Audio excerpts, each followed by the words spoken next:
truly physically capable of doing what is necessary under fire. You know this is the only standard you would want for your kids and for your grandkids. Apply the War Department Golden Rule, the 1990 test, and the E6 test, and it's really hard to go wrong. Third, we are attacking and ending the walking on eggshells and zero-defect command culture. A risk-averse culture means officers execute not to lose instead of to win. A risk-averse culture means NCOs are not empowered to enforce standards. Commanders and NCOs don't take necessary risks or make tough adjustments for fear of rocking the boat or making mistakes.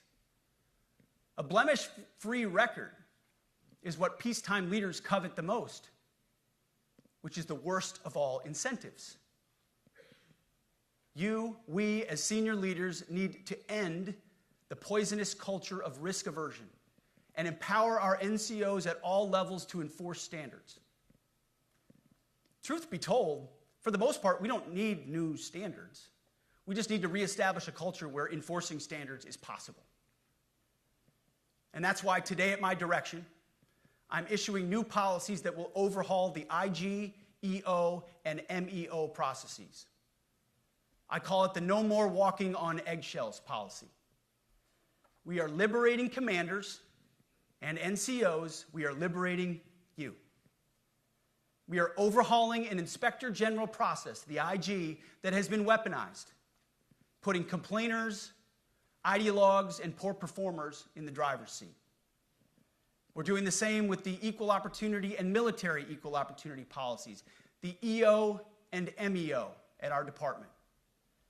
No more frivolous complaints, no more anonymous complaints, no more repeat complainants, no more smearing reputations, no more endless waiting, no more legal limbo, no more sidetracking careers, no more walking on eggshells.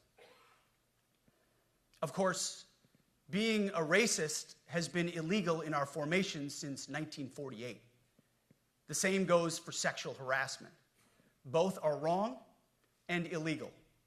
Those kinds of infractions will be ruthlessly enforced. But telling someone to shave or get a haircut or to get in shape or to fix their uniform or to show up on time or to work hard, that's exactly the kind of discrimination we want. We are not civilians. You are not civilians. You are set apart for a distinct purpose. So we, as a department, need to stop acting and thinking like civilians and get back to basics and put the power back in the hands of commanders and NCOs. Commanders and NCOs who make life and death decisions.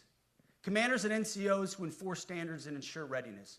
Commanders and NCOs who, in this War Department, have to look in the mirror and have to pass the Golden Rule test. My kids, your kids, America's sons and daughters. So I urge you all here today and those watching, take this guidance and run with it. The core of this speech is the 10 directives we're announcing today. They were written for you, for Army leadership, for Navy leadership, for Marine Corps leadership, for Air Force leadership, Space Force leadership. These directives are designed to take the monkey off your back and put you, the leadership, back in the driver's seat. Move out with urgency because we have your back. I have your back. And the Commander-in-Chief has your back. And when we give you this guidance, we know mistakes will be made. It's the nature of leadership. But you should not pay for earnest mistakes for your entire career. And that's why today, at my direction, we're making changes to the retention of adverse information on personnel records that will allow leaders with forgivable, earnest, or minor infractions to not be encumbered by those infractions in perpetuity. People make honest mistakes, and our mistakes should not define an entire career. Otherwise, we only try not to make mistakes, and that's not the business we're in. We need risk takers and aggressive leaders and a culture that supports you. Fourth, at the War Department, promotions across the Joint Force will be based on one thing: merit. Colorblind, gender-neutral, merit-based. The entire promotion process, including evaluations of warfighting capabilities, is being thoroughly re-examined. We've already done a lot in this area, but more changes are coming soon. We'll promote top-performing officers and NCOs faster and get rid of poor performers more quickly. Evaluations, education, and field exercises will become real evaluations, not box checks, for every one of us at every level. These same reforms happened before World War II as well. General George Marshall and Secretary of War Henry Stimson did the same thing. And we won a world war because of it. As it happens, when he started the job, Chairman Kane gave me a frame and a photo to hang in my office. A matching frame and photo hangs in his. It's a photo of Marshall and Stimson preparing for World War II. Those two leaders famously kept the door open between their offices for the entirety of the war. They worked together, civilian and uniform, every single day. Chairman Kane and I do the same. There is no daylight between us. Our doors are always open. Our job together is to ensure our military is led by the very best, ready to answer the nation's call. Fifth, as you have seen, and the media has obsessed over, I have fired a number of senior officers since taking over. The previous chairman, other members of the Joint Chiefs, combatant commanders, and other commanders. The rationale, for me, has been straightforward. It's nearly impossible to change a culture with the same people who helped create or even benefited from that culture, even if that culture was created by a previous president and previous secretary. My approach has been simple. When in doubt, assess the situation, follow your gut, and if it's the best for the military, make a change. We all serve at the pleasure of the president every single day. But in many ways, it's not their fault. It's not your fault. As foolish and reckless as the woke department was, those officers were following elected political leadership. An entire generation of generals and admirals were told that they must parrot the insane fallacy that, quote, our diversity is our strength. Of course, we know our unity is our strength. They had to put out dizzying DEI and LGBTQI+ statements. They were told females and males are the same thing, or that males who think they're females is totally normal. They were told that we need a green fleet and electric tanks. They were told to kick out Americans who refuse an emergency vaccine. They followed civilian policies set by foolish and reckless political leaders. Our job, my job, has been to determine which leaders simply did what they must to answer the prerogatives of civilian leadership, and which leaders are truly invested in the woke department, and therefore incapable of embracing the War Department and executing new lawful orders. That's it. It's that simple. So for the past 8 months, we've gotten a good look under the hood of our officer corps. We've done our best to thoroughly assess the human terrain. We've had to make trade-offs and some difficult decisions. It's more of an art than a science. We have been and will continue to be judicious, but also expeditious. The new compass heading is clear. Out with the Shirellis, the Mackenzies, and the Millies, and in with the Stockdales, the Schwarzkopfs, and the Pattons. More leadership changes will be made, of that I'm certain. Not because we want to, but because we must. Once again, this is life and death. The sooner we have the right people, the sooner we can advance the right policies. Personnel is policy. But I look out at this group, and I see great Americans. Leaders who have given decades to our great republic, at great sacrifice to yourselves and to your families. But if the words I'm speaking today are making your heart sink, then you should do the honorable thing and resign. We would thank you for your service. But I suspect, I know, The overwhelming majority of you feel the opposite. These words make your hearts full. You love the War Department because you love what you do, the profession of arms. You are hereby liberated to be an apolitical, hard-charging, no-nonsense, constitutional leader that you joined the military to be. We need you locked in on the M, not the D, the E, or the I, not the DEI or the DIE of dime. By that I mean the M, military, of the instruments of national power. We have entire departments across the government dedicated to diplomatic, informational, and economic lines of effort. We do the M. Nobody else does. And our GoFos need to master it in every domain and every scenario. No more distractions, no more political ideologies, no more debris. Now, of course, we're going to disagree at times. We would not be Americans if we didn't. Being a leader in a large organization like ours means having frank conversations and differences of opinion. You will win some arguments, and you will lose some arguments. But when civilian leaders issue lawful orders, we execute. We are professionals in the profession of arms.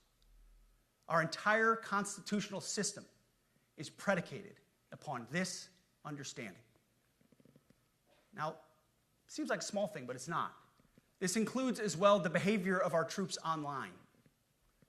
To that end, I want to thank and recognize the services for their new proactive social media policies. Use them. Anonymous, online, or keyboard complaining is not worthy of a warrior. It's cowardice masquerading as conscience. Anonymous, unit-level social media pages that trash commanders, demoralize troops, and undermine unit cohesion must not be tolerated. Again, O3s, E6s. Sixth, we must train and we must maintain. Any moment that we are not training on our mission or maintaining our equipment is a moment we are less prepared for preventing or winning the next war. That is why today, at my direction, we are drastically reducing the ridiculous amount of mandatory training that individuals and units must execute. We've already ended the most egregious. Now we're giving you back real time. Less PowerPoint briefings and fewer online courses, more time in the motor pool, and more time on the range. Our job is to make sure you have the money, equipment, weapons, and parts to train and maintain, and then you take it from there. You all know this because it's common sense. The tougher and the higher the standards in our units, the higher the retention rates in those units. Warriors want to be challenged. Troops want to be tested. When you don't train and you don't maintain, you demoralize. And that's when our best people decide to take their talents to the civilian world. The leaders who created the woke department have already driven out too many hard chargers. We reverse that trend right now. There is no world in which high-intensity war exists without pain, agony, and human tragedy. We are in a dangerous line of work. You are in a dangerous line of work. We may lose good people. But let no warrior cry out from the grave, "If only I had been properly trained." We will not lose warfighters because we failed to train or equip them or resource them. Shame on us if we do. Train like your warriors' lives depend on it, because they do. To that point, basic training is being restored to what it should be: scary, tough, and disciplined. We're empowering drill sergeants to instill healthy fear in new recruits, ensuring that future warfighters are forged. Yes, they can shark attack, they can toss bunks, they can swear, and yes, they can put their hands on recruits. This does not mean they can be reckless or violate the law, but they can use tried and true methods to motivate new recruits, to make them the warriors they need to be. Back to basics at basic as well. Of course, and you know this, basic training is not where mission readiness should end. The nature of the evolving threat environment demands that everyone in every job must be ready to join the fight if needed. A core credo of the Marine Corps is every Marine a rifleman. It means that everyone, regardless of MOS, is proficient enough to engage an enemy threat at sea, in the air, or in a so-called rear area. We need to ensure that every member of our uniformed military maintains baseline proficiency in basic combat skills, especially because the next war, like the last, will likely not have a rear area. Finally, as President Trump rightly pointed out when he changed the department name, the United States has not won a major theater war since the name was changed to the Department of Defense in 1947. One conflict stands out in stark contrast: the Gulf War. Why? Well, there's a number of reasons, but it was a limited mission with overwhelming force and a clear end state. But why did we execute and win the Gulf War the way we did in 1991? There's two overwhelming reasons. One was President Ronald Reagan's military buildup gave an overwhelming advantage. And two, military and Pentagon leadership had previous formative battlefield experiences. The men who led this department during the Gulf War were mostly combat veterans of the Vietnam War. They said never again to mission creep or nebulous end states. The same holds true today. Our civilian and military leadership is chock full of veterans from Iraq and Afghanistan who say never again to nation building and nebulous end states. This clear-eyed view, all the way in the White House, combined with President Trump's military buildup, postures us for future victories if, and we will, and when we embrace the War Department. And we must. We are preparing every day. We have to be prepared for war, not for defense. We're training warriors, not defenders. We fight wars to win, not to defend. Defense is something you do all the time. It's inherently reactionary and can lead to overuse, overreach, and mission creep. War is something you do sparingly, on our own terms, and with clear aims. We fight to win. We unleash overwhelming and punishing violence on the enemy. We also don't fight with stupid rules of engagement. We untie the hands of our warfighters to intimidate, demoralize, hunt, and kill the enemies of our country. No more politically correct and overbearing rules of engagement. Just common sense, maximum lethality, and authority for warfighters. That's all I ever wanted as a platoon leader. And it's all my E6 squad leaders ever wanted, back to that E6 rule. We let our leaders fight their formations, and then we have their back.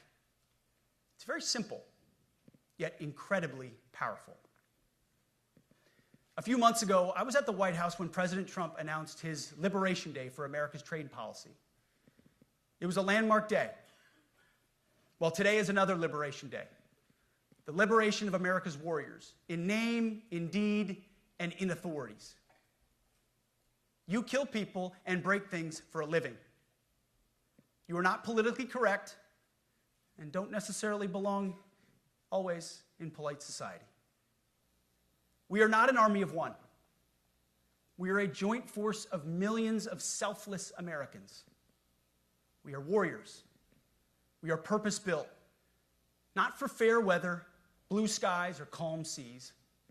We were built to load up in the back of helicopters, 5 tons, or Zodiacs in the dead of night, in fair weather or foul, to go to dangerous places, to find those who would do our nation harm, and deliver justice on behalf of the American people in close and brutal combat if necessary. You are different. We fight not because we hate what's in front of us. We fight because we love what's behind us. You see, the Ivy League faculty lounges will never understand us, and that's okay, because they could never do what you do. The media will mischaracterize us, and that's okay, because deep down they know the reason they can do what they do is you. In this profession, you feel comfortable inside the violence so that our citizens can live peacefully. Lethality is our calling card, and victory our only acceptable end state. In closing, a few weeks ago, at our monthly Pentagon Christian prayer service, I recited a commander's prayer. It's a simple yet meaningful prayer for wisdom for commanders and leaders. I encourage you to look it up if you've never seen it. But the prayer, it ends like this. And most of all, Lord, please keep my soldiers safe. Lead them, guide them, protect them, watch over them. And as you gave all of yourself for me, help me give all of myself for them. And amen. I have prayed this prayer many times since I've had the privilege of being your secretary. And I will continue to pray this prayer for each of you as you command and lead our nation's finest. Go forth and do good things, hard things. President Trump has your back, and so do I. And you'll hear from him shortly. Move out and draw fire, because we are the War Department. Godspeed. Room, attention.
Ladies and gentlemen, the Secretary of War.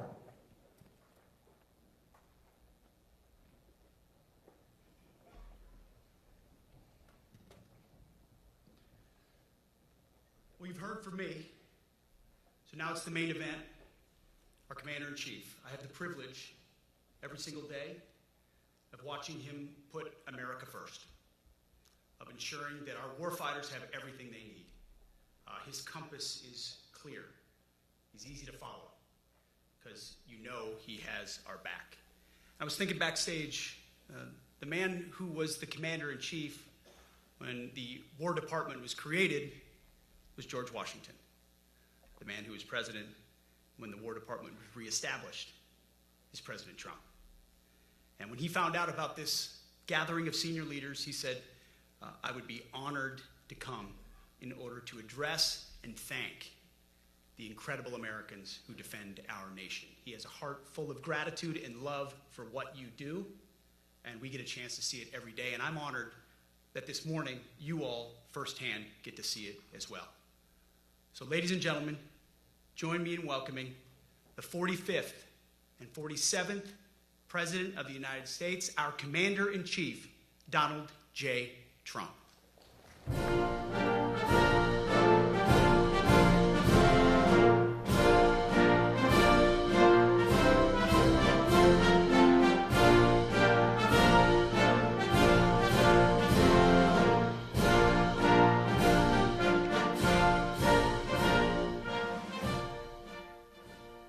Thank you very much, Pete. Great job you're doing, too. Fantastic job. I've never walked into a room so silent before. This is very, don't laugh, you're not allowed to do that. You know what, just have a good time. And if you want to applaud, you applaud. And if you want to do anything you want, you can do anything you want. And if you don't like what I'm saying, you can leave the room. Of course, there goes your rank, there goes your future. But you just feel nice and loose, okay, because we're all on the same team. And I was told that, sir, you won't hear a murmur in the room. I said, we got to loosen these guys up a little bit. So you just have a good time. But I want to thank Secretary Hegseth and General Kane, General Raisin Kane for a reason, they call him that. When I heard his name, I said, you're the guy I'm looking for. The Joint Chiefs of Staff and so many others in this room who together represent the greatest and most elite fighting force in the history of the world, the United States military. We're very proud of our military. I rebuilt the military during my first term. It's one of the greatest achievements. We had the greatest economy in history, and I built the military. Those are the two things I say more than anything else. And I also kept us safe at the borders. We had very good borders. We didn't have people coming in from jails and prisons and everything like took place over the last 4 years. They'll never forget what happened to this country over the last 4 years with the incompetence.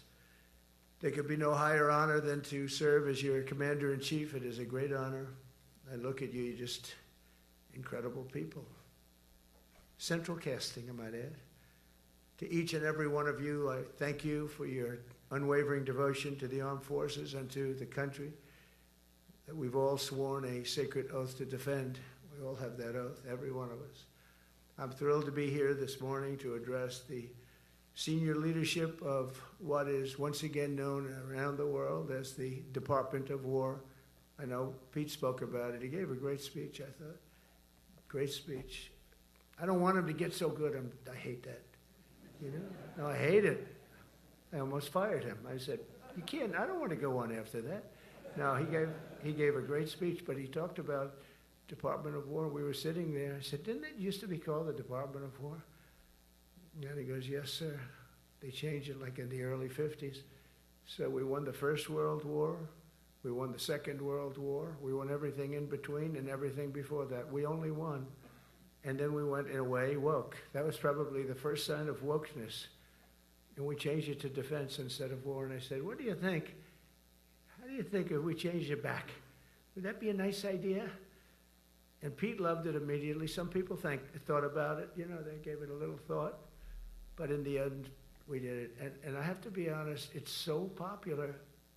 I thought it would be met with fury on the left. But they're sort of giving up, I must be honest with you. They've had it. They've had it with Trump. They've been after me for so many years now. Here we are, here we are. Come to the White House anytime you'd like. No, they've given up. They're bad, a lot of bad people. But all over, that's been so popular. It's been very popular. I really thought that we were going to have to sort of fight it through. There's been no fight. There's been no fight. Like what I called the Gulf of America, the Gulf of America, because to me it was always the Gulf of America. I could never understand. We have 92% of the frontage, and for years, actually 350 years, they were there before us. It was called the Gulf of Mexico. I just had this idea. I'm looking at a map, I'm saying, we have most of the frontage. Why is it Gulf of Mexico? Why isn't it the Gulf of America? And I made the change, and it went smoothly. I mean, we had a couple of fake news outlets that refused to make the change. And then one of them, AP, took us to court, and we won. And the judge, who was a somewhat liberal judge, said, the name is the Gulf of America, because AP refused to call it the Gulf of America. They wrote, they're not a good outfit, by the way. They call it the Gulf of Mexico. I said, no, the Gulf of America is the name. And the judge actually said that, in fact, you can't even go into the room because what you're doing is not appropriate. The name is the Gulf of America. Google Maps changed the name. Everybody did, but AP wouldn't, and then we won in court. How about that? Isn't that so cool?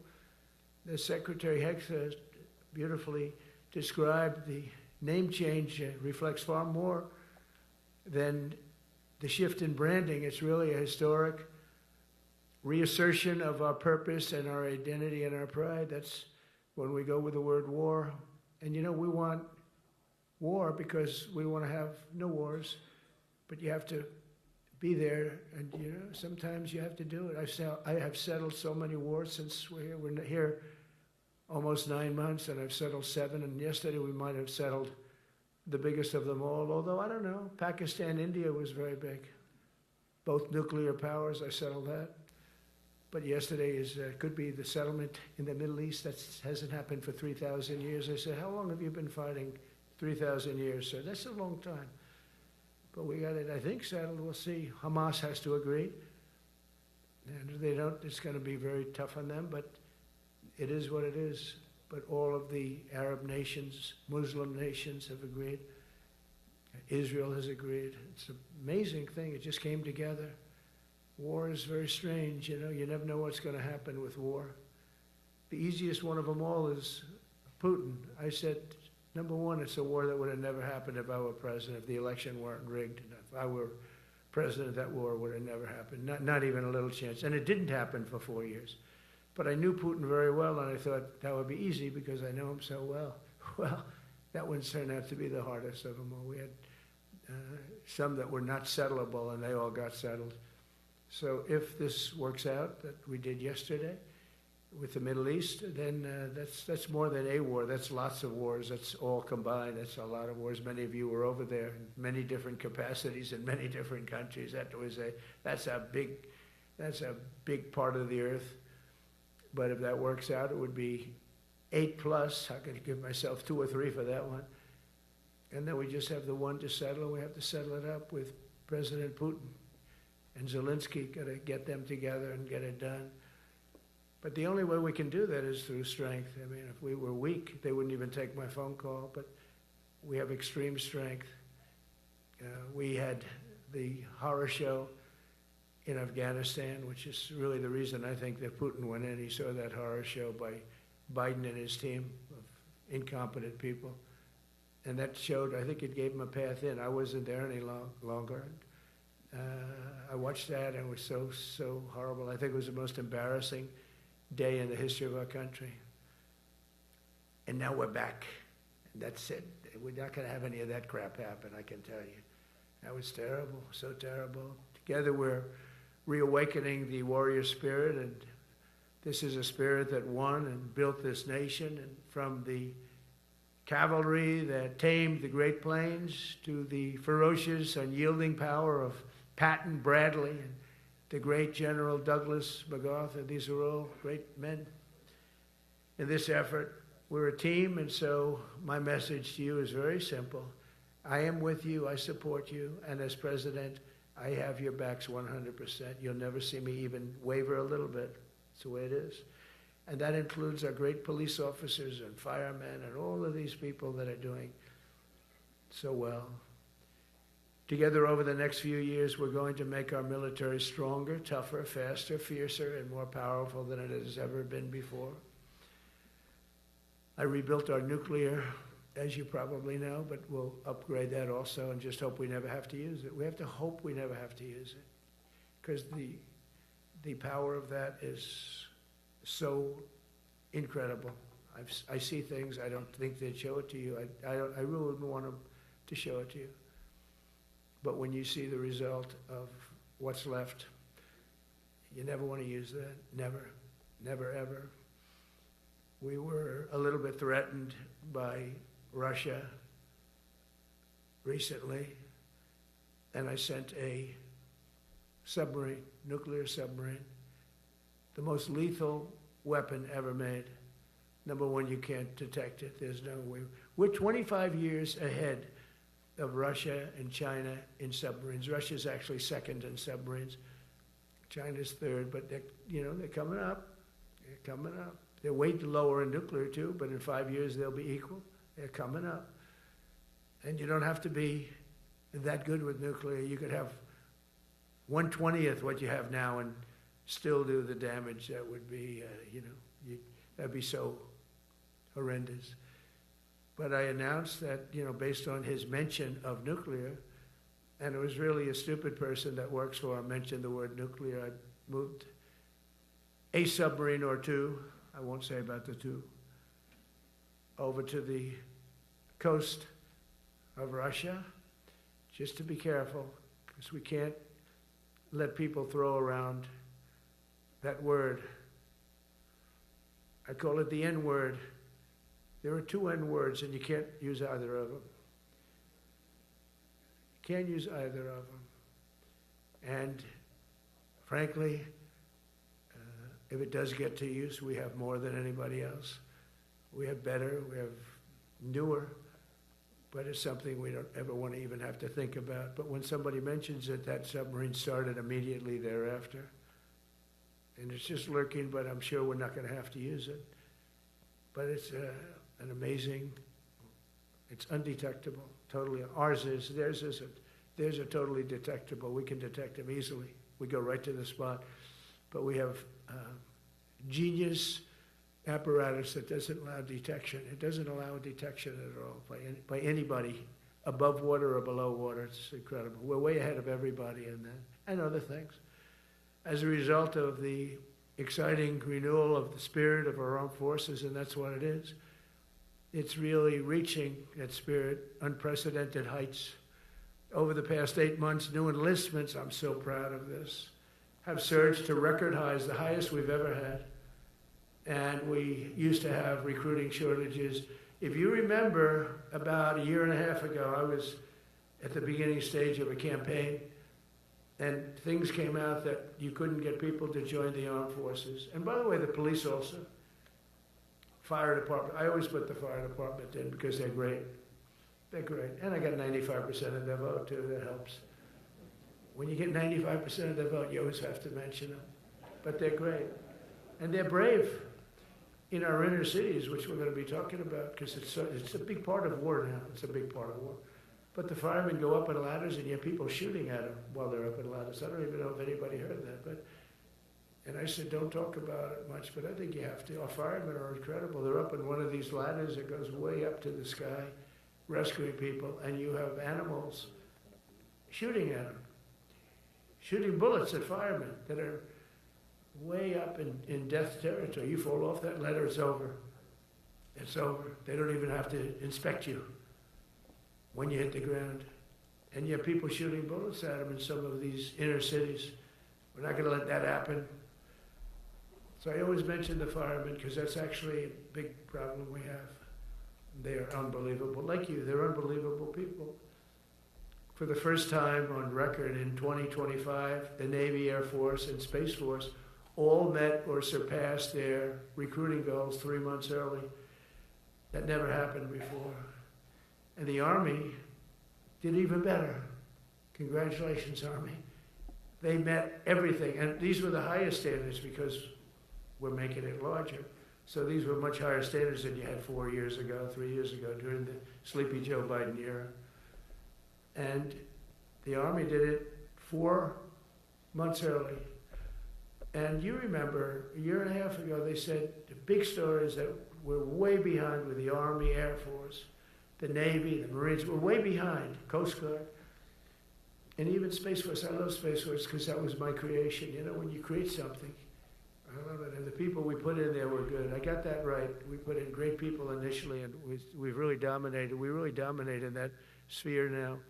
We're way behind China and Russia, and now we dominate. Space Force turned out to be a very important thing. I said from the beginning, you know, when Biden came into office, he wanted to terminate it. He said, and this thing called Space Force, so we could get rid of that. And he got hammered by the people in this room for even suggesting it, because it's very important, one of the most important. And as time goes by, it'll get more and more important. But we're now at 106% of our recruiting targets for the year, and that's the best in far more than a generation. And for the Marines, morale is so strong that the Marine Corps will meet its 2026 retention targets before the end of October, which never happens. And that's the earliest it's ever happened in the history of our country. And it makes you feel good, you know. I felt guilty. I'd go make a speech in front of never people like you. You are the leaders, but people, soldiers. And I felt embarrassed because there'd be stories about, you know, we couldn't fill up our Army, Navy, Air Force. We couldn't fill them up. And it was headlines. It was during Biden's 4 years. The auto pen, I call him the auto pen. It's, how would you like to have your thing signed by an auto pen? You know, when I have a general and I have to sign for a general because we have beautiful paper, the gorgeous paper, I said throw a little more gold on it. They deserve it. I want the A paper, not the D paper. We used to sign a piece of garbage. I said, this man's going to be a general, right? Yeah. I don't want to use this. I want to use the big, beautiful, firm paper. I want to use the real gold writing when you talk about the position, and they're beautiful. And but how would you like to have that where some kid sitting in the back office is having it signed with an auto pen? I thought about it, and I thought about you people first, admirals, generals. I said, somebody works his whole life. He gets into maybe the academies or wherever, but however you got there, and you go through years of work, and now you become an admiral or a general or whatever. And when you do, the President of the United States signs your commission, as you know, and that commission is beautifully displayed. And I sign it. Actually, I love my signature. I really do. Everyone loves my signature. But I signed it very proudly, and I always think to myself, how can you have an auto pen sign this? It's just so disrespectful. To me, it's just totally disrespectful. And it turned out that almost everything he did was signed by auto pen, except for when he gave his son, Hunter, pardon. He signed that one. And that's actually the worst signature I've ever seen. That was the bad. The auto pen looks much better. But as leaders, our commitment to every patriot who put on the uniform is to ensure that American military remains the most lethal and dominant on the planet, not merely for a few years, but for the decades and generations to come, for centuries. We must be so strong that no nation will dare challenge us, so powerful that no enemy will dare threaten us, and so capable that no adversary can even think about beating us. And we've had it recently. I had India and Pakistan were going at it, and I called them both. And in this case, I used trade. I'm not going to trade with you. Two nuclear nations, big nuclear. And no, you cannot do that. I said, yes, I can. You go into this freaking war that I'm hearing about. You know, actually, they just shot down 7 planes. 7 planes, it was starting. There's a lot of bad blood. And I said, you do this, there's not going to be any trade. And I stopped the war. It was raging for 4 days, but that was just the beginning. And we stopped it. It was a great thing. And the Prime Minister of Pakistan was here, along with the Field Marshal, who's a very important guy in Pakistan, and he was here 3 days ago. And I didn't even realize it as beautifully as he said it, but he said that to a group of people that were with us, 2 generals, but a group, he said, this man saved millions of lives because he saved the war from going on, and that war was going to get very bad, very, very bad. President Trump saved millions and millions of lives. That was a bad war. And I was very honored. I loved the way he said it. Susie Wiles was there. She said that was the most beautiful thing. But we saved a lot of them. Saved a lot of them. Even in Africa, we saved the Congo with Rwanda. They've been fighting for 31 years, 10 million people dead. I got that one done. And very proud of it. So if this works out, we'll have 8. 8 in 8 months. That's pretty good. Nobody's ever done that. Will you get the Nobel Prize? Absolutely not. They'll give it to some guy that didn't do a damn thing. They'll give it to a guy that wrote a book about the mind of Donald Trump and what it took to solve the wars. And he'll get the Nobel Prize will go to a writer.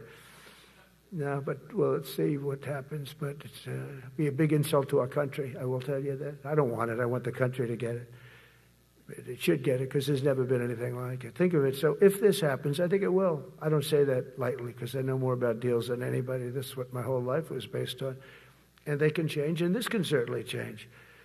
But we have just about everybody. We have one signature that we need, and that signature will pay in hell if they don't sign. I hope they sign for their own good and we create something really great.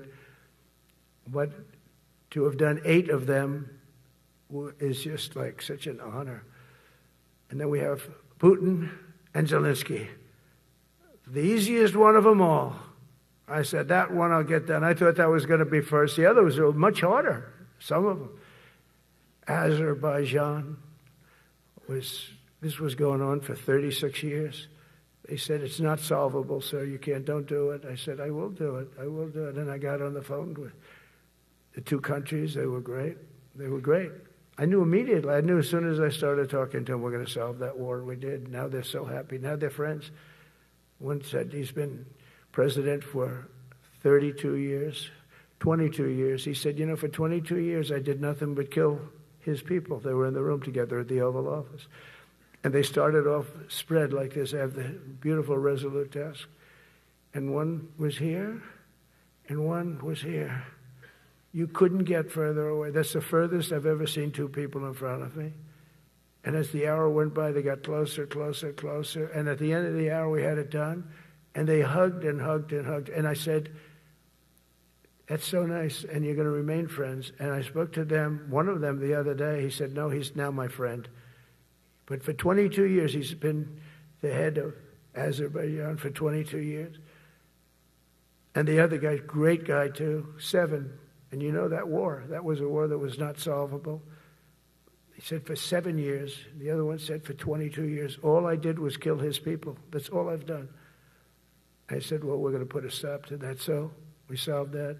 So it's a great thing. It's a great feeling. You're saving Kosovo and Serbia. You're saving so many lives doing this if you can do it. But our people deserve nothing less than the very best. And we're never going to let them down.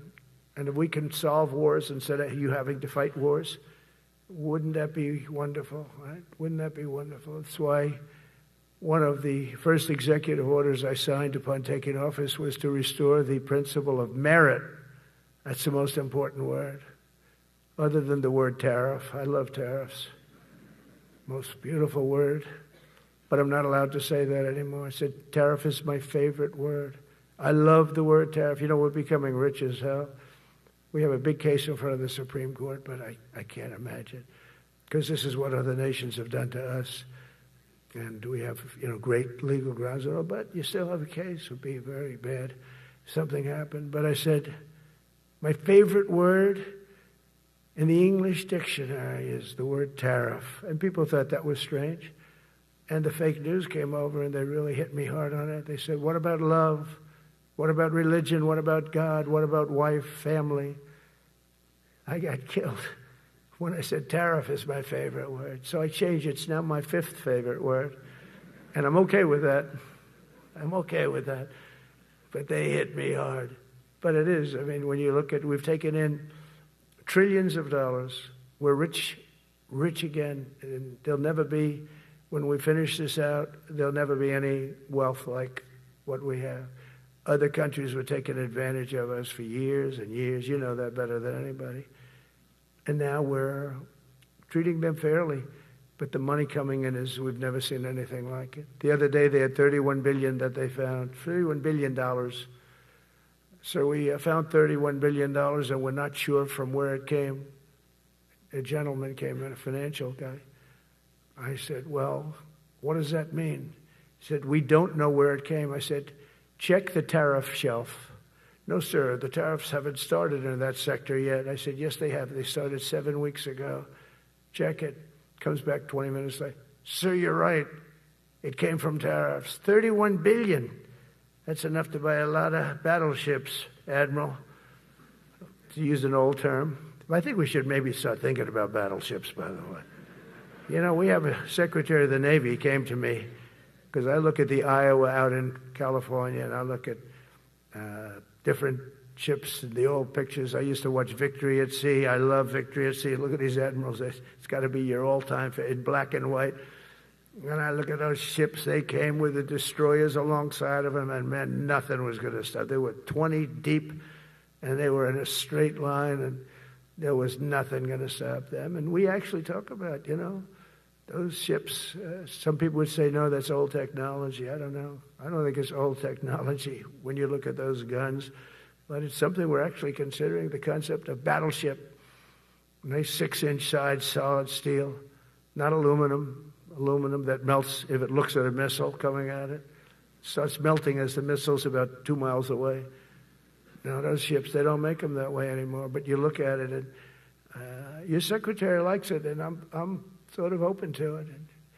And bullets are a lot less expensive than missiles. A lot of reasons. I should take a vote, but I'm afraid to take that vote because I may get voted out on that one. But I tell you, it's something we're seriously considering.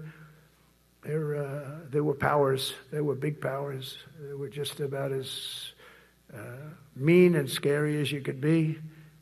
And so we're looking at that. One of the biggest cases that we won was the decision of the United States Supreme Court to allow us to proceed on the word merit. So those two words are right up there. So this is, I would say, the opposite if you ask for a definition. The opposite of political correctness. We went through political correct where you had to have people that were totally unfit to be doing what you're doing for many reasons. I won't get into them. But for many reasons, they were unfit. Now, it's all based on merit. That was such an unbelievable decision. I didn't expect we were going to win that one. We went in. We said we need it. We went in for colleges, you know, where kids with a C average are getting into the best colleges, and the kids with A averages won't get in. And kids with the highest boards and the highest marks or the best marks couldn't get into the best schools. And people that had not good boards and not very good marks, I mean, okay, but nothing special, they were getting into our best colleges. I said, this is just crazy. You can't run a country like this. And it was lingering for years, and it got to the Supreme Court, and we won that decision. Merit, everything's based on merit. You're all based on merit. We're not going to have somebody taking your place for political reasons because they are politically correct, and you're not. We take the people that are going to do the best job. That's all. It's very simple. And that's the way our country was built. We were built on merit. We got away from it for a long time. And everyone understands it. And it was done. It was approved. I give great credit to the Supreme Court because I thought they had tremendous courage. I didn't think they'd do that. That was tremendous. I give them maybe for that decision almost more than anything because it's a hard decision to make. It's really hard. The apparatus of our country was not set up for merit. It was set up for political correctness. And you can never be great if you're going to do that. And we're going to be greater than we ever were before. We're bringing back a focus on fitness, ability, character, and strength. It's because the purposes of American military is not to protect anyone's feelings. It's to protect our republic, and it's the republic that we dearly love. It's to protect our country. We will not be politically correct when it comes to defending American freedom, and we will be a fighting and winning machine. We want to fight, we want to win, and we want to fight as little as possible. You have to count on people like me to keep you out of wars, because we don't want to go into wars. Many of the wars that I just told you about, we could have entered those wars and settled them in a different way, lose a lot of our troops. And we could have settled them, I guess, differently. Maybe not, actually. Actually, you might not have been able to settle them. We just would have been in the middle of a lot of firepower. But when we do need it, you're going to be so ready. And you know it. But very importantly, with that goal in mind, I've committed to spending over $1 trillion on our military in 2026, and that's the most in the history of our country. $1 trillion. That's a lot of money. I hope you like that. Ma'ams and sirs, I hope you like it. That's a hell of a lot of money. We have the best of everything. Every branch is seeing major investments, and as I announced in the Oval Office in March, we are rapidly moving forward with the first ever 6th generation fighter jet. I didn't name it. I did not name it. Boeing came in and they said, "Sir, this is our submittal. It's the greatest fighting jet ever done." And you know, they're testing all these planes. All the companies are testing, and this one tested like through the roof. And they said, "We'd like to name it the F-47. I said, "All right, let me think about it." Then after thinking for about 2 seconds, I said, "Okay." You know, that means 47. I'm 47. So I'm 45, 46, and 47, you know, if you think about it. I just don't want the credit for 46. I don't want to have their open borders and people coming in from all over the world, including jails and mental institutes. I don't want that on my record, but I like having it. We're investing tens of billions of dollars in modernizing our nuclear deterrence capabilities like never before. And we've begun construction on what we call the Golden Dome missile defense shield. It'll be the most sophisticated in the world. You watched it do well until they had some problems at the end with a little bit of a lack of ammunition, defensive ammunition, but they've got that taken care of. But I tell you, it's what we're doing is so good, and we deserve it. You know, we help other countries with it. We don't have it ourselves. And Canada called me a couple of weeks ago. They want to be part of it. To which I said, "Well, why don't you just join our country? You become 51, become the 51st state, and you get it for free." So I don't know if that made a big impact, but it does make a lot of sense. It actually makes, because they're having a hard time up there in Canada now, because as you know, with tariffs, everyone's coming into our country. We have more investment than we've ever had before, $17 trillion coming in. As an example, in 4 years, Biden didn't have $1 trillion. We have $17 trillion more than that in 8 months coming in. And they're coming in from Canada, Mexico, from Europe, from all over. AI, auto plants. Everybody's coming back to the United States. Under my budget, we will be expanding the U.S. Navy by at least 19 ships next year, including submarines, destroyers, assault ships, and more.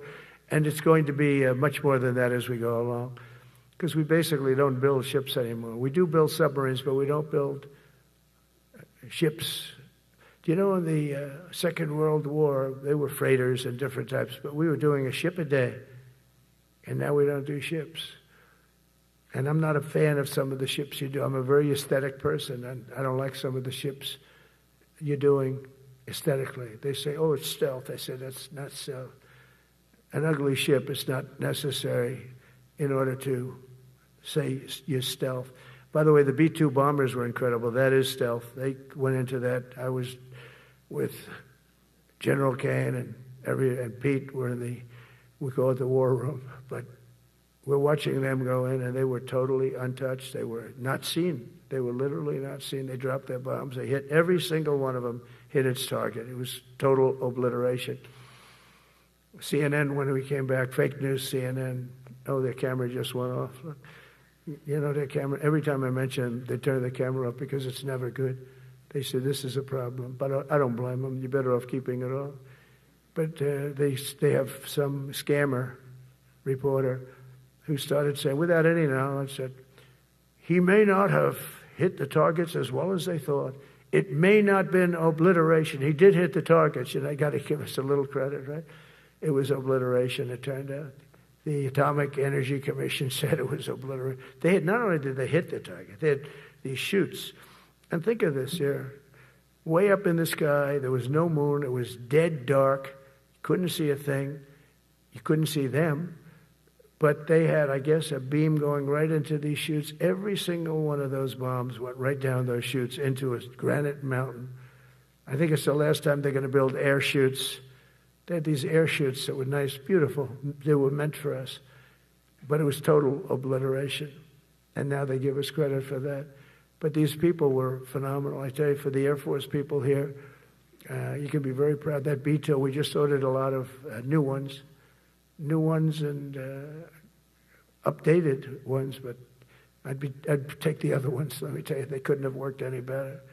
So they flew for 37 hours total, back and forth, no stops, no nothing. We had 52 tankers loading them up. And that's a job I wouldn't necessarily want too much, flying a tanker, loaded up with hundreds of thousands of gallons of fuel. I don't know if I'd do that job. I asked the question, what happens if it gets hit? Sir, you don't want to know about that, right? I don't want to know about that. But those guys, they just hear us. They're incredible. I had them all to the Oval Office.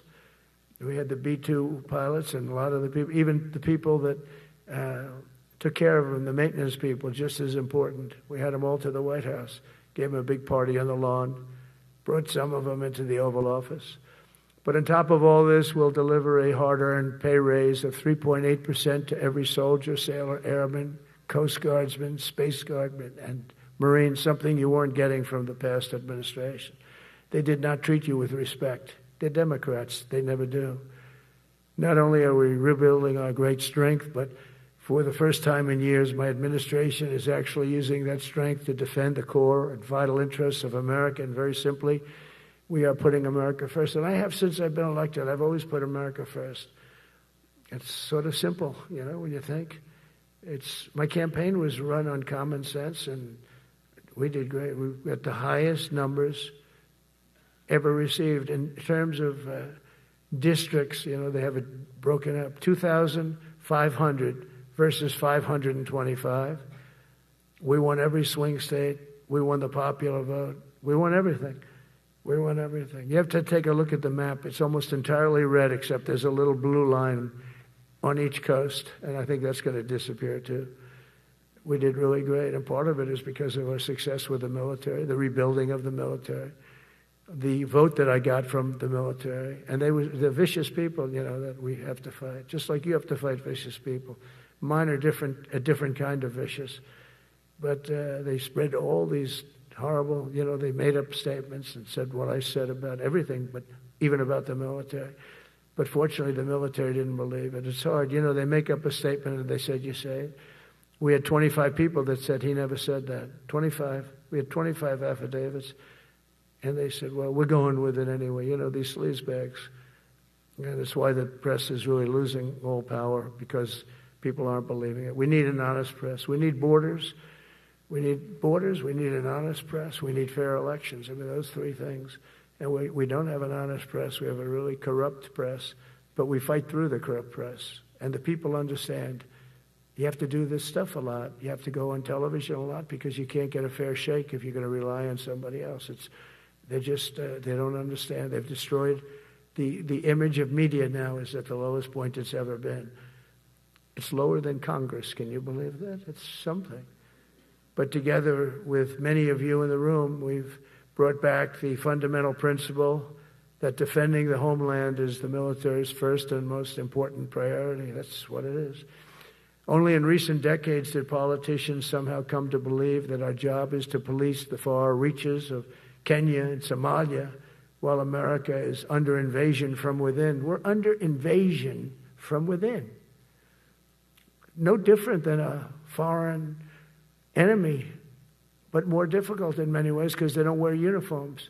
At least when they're wearing a uniform, you can take them out. These people don't have uniforms. But we are under invasion from within. We're stopping it very quickly. After spending trillions of dollars defending the borders of foreign countries, with your help, we're defending the borders of our country from now on. We're not going to let this happen. Biden let people come in from prisons, mental institutions, drug dealers, murderers. You know, we had 11,488 murderers allowed into our country by this guy who had no clue. He had no clue. He shouldn't have been there in the first place, but he had no clue. The people that ran the office, the White House, were people that surrounded him, radical left lunatics that are brilliant people, but dumb as hell when it came to policy and common sense. And they allowed people from all over the world, from the Congo. They opened up prisons in the Congo. They came into our country totally unmatched, unvetted, unchecked. And from all over, South America, not just South America. You know, you think South America, no, but from all over. A lot came in from Venezuela. Venezuela emptied its prison population into our country. That's why they have Tren de Aragua, one of the worst gangs ever. But we took care of them. We took good, strong care of them. And I just want to thank the National Guard in Washington, D.C. It's embarrassing to say this. Now I can say it because we solved it. But Washington, D.C. was the most unsafe, most dangerous city in the United States of America. And to a large extent, beyond. And beyond that, you go to Afghanistan, they didn't have anything like that. You go to countries that you would think there's problems, they didn't have that. And now Washington, D.C., after 12 days of serious, serious intensity, we took out 1,700 career criminals. If you have 5 career criminals, they can make your numbers look very bad because they'll commit many crimes a day. But we took out 1,700, and they took them out. There was no doubt who the boss was. They did an unbelievable job. Then they started even cleaning. I said, I don't want them doing that, sir. They were cleaning it up. I drove through it 2 days ago. It was beautiful. People are walking down the street holding hands, man and wife, coming from Iowa. They're not worried about being shot. Washington, D.C. is now a safe city. In fact, I went out to dinner with my crew. I haven't done that. In theory, I wouldn't do it. And I felt totally safe. And nobody's been attacked. Nobody's been hurt. Washington, D.C. went from our most unsafe city to just about our safest city in a period of a month. We had it under control in 12 days, but give us another 15, 16 days. It's perfect. And people other than politicians that look bad, they think, the Democrats run most of the cities that are in bad shape. We have many cities in great shape too, by the way. I want you to know that. But it seems that the ones that are run by the radical left Democrats, what they've done to San Francisco, Chicago, New York, Los Angeles, they're very unsafe places. And we're going to straighten them out one by one. And this is going to be a major part for some of the people in this room. That's a war too. It's a war from within. Controlling the physical territory of our border is essential to national security. We can't let these people in. We had no people enter in the last 4 months. 0. Even I can't believe that. We had millions coming in, pouring in. 25 million all told. And of those 25 million, many of them should never be in our country. They would take their worst people and their people from prisons and jail, and they'd put them in a caravan and they'd walk up. CNN was interviewing one person. Oh, why are you coming? I want freedom. Good. Were you in jail? Yes. For what? Murder. He said, you had to see this anchor, a young woman. She's like, I couldn't believe. She'll probably lose her job. But because the left doesn't want to hear that. But we're running it based on common sense and based on love of our country. But I want to salute every service member who has helped us carry out this critical mission. It's really a very important mission. And I told Pete we should use some of these dangerous cities as training grounds for our military, National Guard, but military. Because we're going into Chicago very soon. That's a big city with an incompetent governor, stupid governor, stupid. They threw him out of his family business. He was so stupid. I know the family. He becomes governor. He's got money. Not money that he made, but he ran for governor, he won, and now he criticizes us all the time. And last week they had 11 people murdered, 44 people shot. The week before that they had 5 people murdered, 28 people shot. Every weekend they lose 5, 6. If they lose 5, they're considering it a great week. They shouldn't lose any. You shouldn't lose any. This is civilization.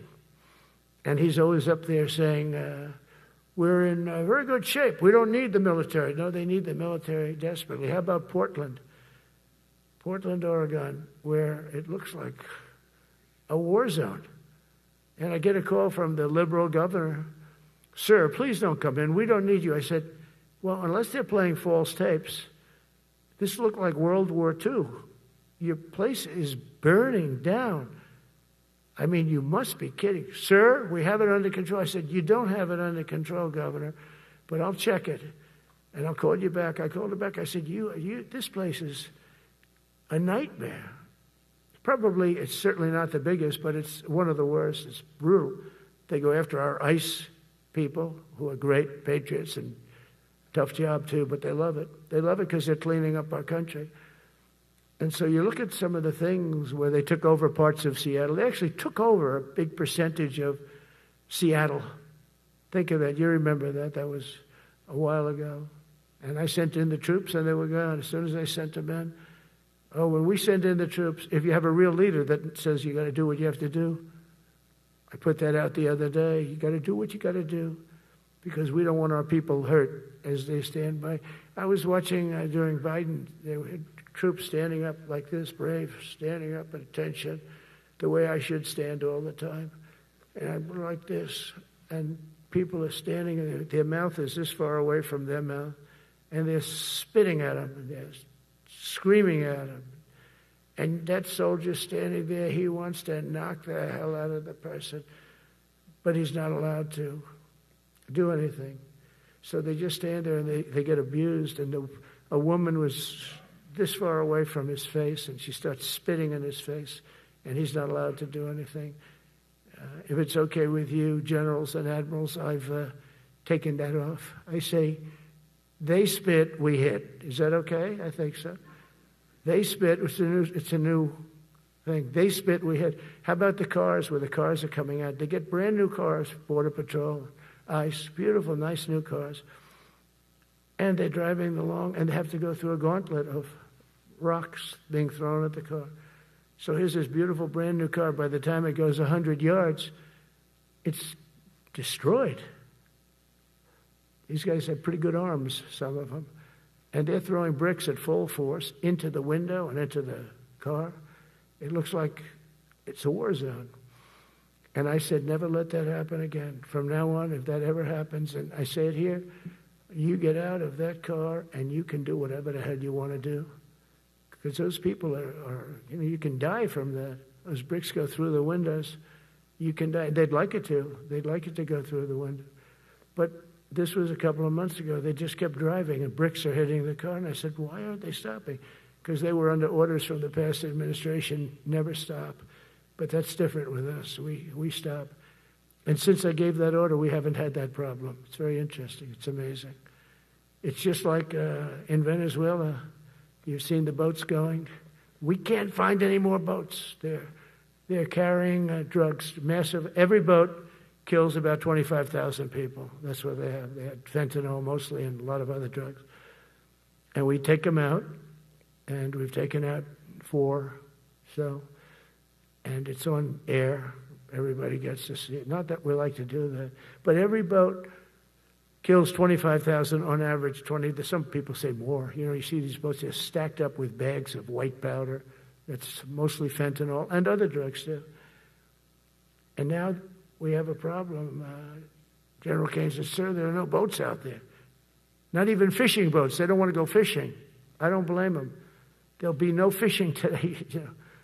But it's amazing what strength will do, because all we want to do is stop drugs from flowing into our country. It's destroying.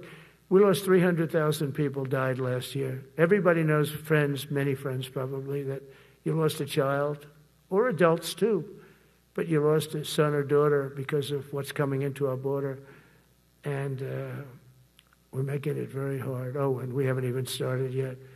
Last month I signed an executive order to provide training for quick reaction force that can help quell civil disturbances. And this is going to be a big thing for the people in this room because it's the enemy from within, and we have to handle it before it gets out of control. It won't get out of control.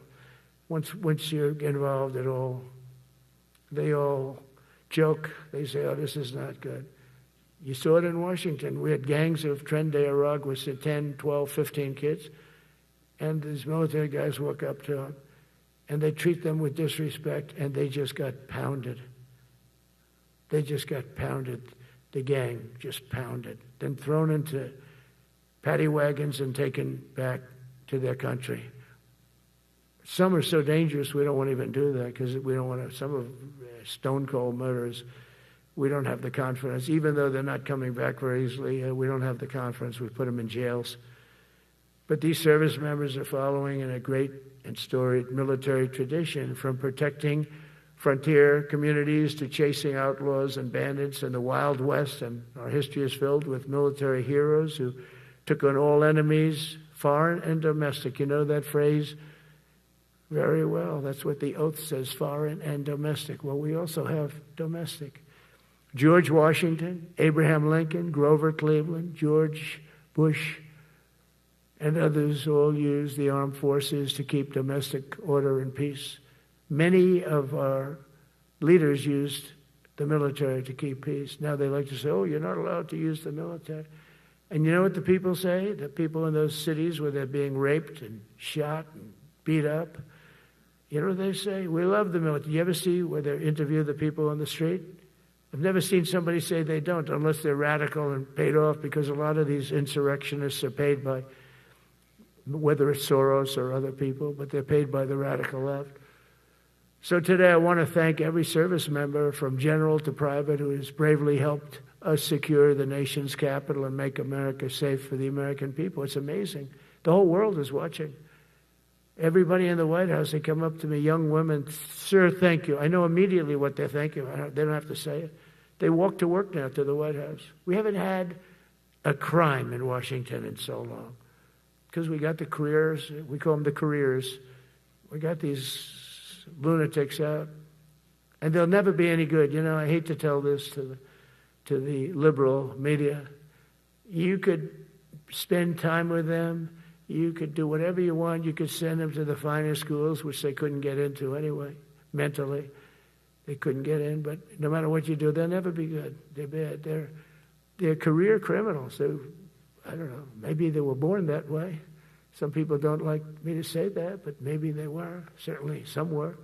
Together with the leaders here today, we're also restoring a needed focus on defeating threats in the Western Hemisphere. Throughout this region, cartel terrorists have been allowed to wage a relentless campaign of death and destruction on our country, all because we had weak leadership on top.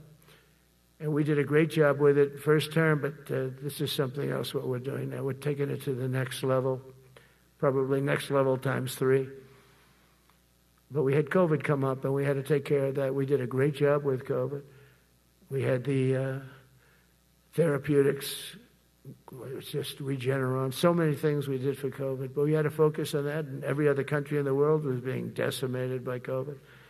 So we had to change gear a little bit to take care of that.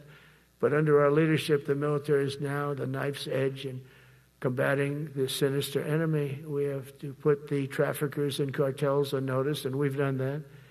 And we put them, a lot of them, we've called them a terrorist organization, which is actually a big thing to do. Nobody's done it, but I've done it with a lot of them. It gives you a tremendous advantage. If you try to poison our people, we will blow you out of existence, because that's the only language they really understand. That's why you don't see any more boats on the ocean. You don't see any boats. Around Venezuela, there's nothing. As president, I will never hesitate to defend our people from threats of violence, from the horrible plague that's taking place from within the Iran nuclear power, the Iran, all of the great power that we thought existed, we blew it out to kingdom. We took advantage of it, and we just really took advantage of it, and it was a beautiful thing to see, and that's what military power can achieve. That's why I chose Raising Cane. He's fantastic, by the way. I hope you all agree. If anybody disagrees, could I please have your hand? Who disappears that Raising Cane is no good? Just raise your hand. I don't see any hands raised. All right. That means you're okay. That means that he's okay now, but I saw his results. You know, he took out ISIS. I was told it was going to take 4 years. It took 4 weeks. I went to see him, and he took him out in 4 weeks, knocked him out, knocked him to hell. And I was told by military people it was going to take 4 to 5 years to do it. And I don't even know if we'll have it then, sir. These were the Washington generals. I call them the television generals. But Raising Cane did it in 4 weeks, took out 100% of the ISIS caliphate. As a result of these actions and many others since my inauguration, we're witnessing the triumphant return of peace through strength. We have great peace through strength. America is respected again as a country. We were not respected with Biden. They looked at him falling downstairs every day. Every day the guy's falling downstairs. He said, it's not our president. We can't have it. I'm very careful, you know, when I walk downstairs, like I'm on stairs, like these stairs, I walk very slowly. Nobody has to set a record. Just try not to fall, because it doesn't work out well. A few of our presidents have fallen, and it became a part of their legacy. We don't want that. You walk nice and easy. You don't have to set any record. Be cool. Be cool when you walk down, but don't pop down the stairs. So one thing with Obama, I had zero respect for him as a president, but he would bop down those stairs. I've never said, da-da-da-da-da-da, pop, pop, pop. He'd go down the stairs, wouldn't hold on. I said, it's great. I don't want to do it. I guess I could do it. But eventually, bad things are going to happen, and it only takes once. But he did a lousy job as president. A year ago, we were a dead country. We were dead. This country was going to hell. We were dead in every way, from immigration to military. We didn't have the weapons. We were given everything to Ukraine. We had nothing. And by the way, I have to tell you, now, as you know, I went over and I met with NATO, and NATO raised from 2 to 5, which everyone said 5% of GDP. Millions and now trillions of dollars are pouring in. They didn't pay the 2% because they know we were there to pay it. And now they paid the 5%. That's trillions of dollars. And we're not spending any money on that war, not 10 cents. We sell our equipment to NATO. NATO pays us for the equipment, and they give it to Ukraine or whoever they give it to. They can keep it, but we're not involved. We have no money going out. Biden gave $350 billion. Not sustainable. $350 billion. And we have a war that should have never started. But we're not doing that anymore. So I just want you to know we're selling equipment. Our people are buying equipment. They are buying the equipment at full price, a fair price. So I don't want to say we're making money, because I don't want to be making money on a war. It's too many people dying. They're losing 7,000 soldiers a week. A lot of them are Russian soldiers, but between the two countries, mostly soldiers, by the way. Sometimes, you know, in Kiev, they'll lob a missile in or some drones in, kill some people. But mostly it's soldiers. Russia and Ukraine are losing 7,000 souls. And, you know, they're not American. They're not us. They're not you. We have a special obligation. But they're soldiers. They're young people. They leave their parents. They wave goodbye. And then 2 days later, they're blown up so unnecessarily. And so that's the primary reason I want to get it done. We got to get it done. It's crazy what's going on. That's the worst war that there's been since World War II. The number of soldiers that are being killed there is just crazy. From 5,000 to 7,000 soldiers die a week. Think of that. So I think we'll get that done. But that's turned out to be the toughest one. I'm so disappointed in President Putin. I thought he would get this thing over with. He should have had that war done in a week. And I said to him, you don't look good. You're 4 years fighting a war that should have taken a week. Are you a paper tiger? And it's a shame, but I think eventually we'll get that one done, just like in theory, I want to knock on wood, because you never know.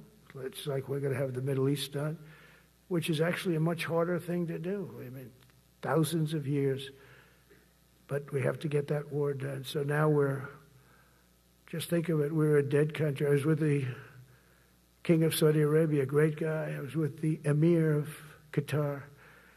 I was with the great leadership of UAE. I was over there. We brought back $2 trillion and more. They ordered 200 planes, Boeings. They ordered so much, and they were great. But they all said essentially the same thing. They said, 1 year ago, you were a dead country, and now you're the hottest country anywhere in the world. We're the hottest country in the world right now. The absolute hottest country in the world. There's nobody even close. Putin said that to me. We met in Alaska, had a good meeting. Then he went back and started sending drones into Kiev. I said, I thought we had a good meeting. But it's one of those things. But we were a dead country a year ago, and now we're the hottest country anywhere in the world. Think of that. You can be proud of that. And you must have felt like hell when you have a wife or a husband at home, and you used to read the numbers that we can't get people to join the Army, Navy, Air Force, Marines, Coast Guard. You must have felt like, I have a job that nobody wants. That doesn't feel good. Well, now you have a job that is brimming over with people wanting it. They want it. And you're able to get a much higher quality because now you have your choice. You want so many. And we're going to have many, many people that aren't going to be able to join because of the fact that we don't need them at this moment. But think of it, what a difference that is from, I could just imagine 2 years ago, you're reading front page articles in the New York Times, of course, and Wall Street Journal. They always give us unfair stories. But they played it so big. They were playing it so big. Nobody wants to join the Army, the Marines, the Air Force. They don't want to join.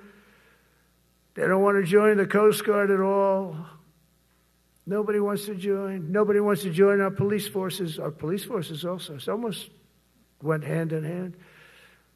And I used to say, boy, I'm speaking in front of the military today, and it's embarrassing because I'm speaking in front of people who have a job that other people don't want, but now you have a job that everybody wants. So I think that has to make you feel good. It's one of the reasons I love being here today, because I wanted to say that. I have to say that. Everybody wants to be in the Army, the Navy, the Air Force, the Marines. If you think the Coast Guard and Space Force, our beautiful Space Force, it's a whole different world. And now they're signing up, by the way, seriously big numbers for the police. Dangerous job, isn't it? Huh? Fire department.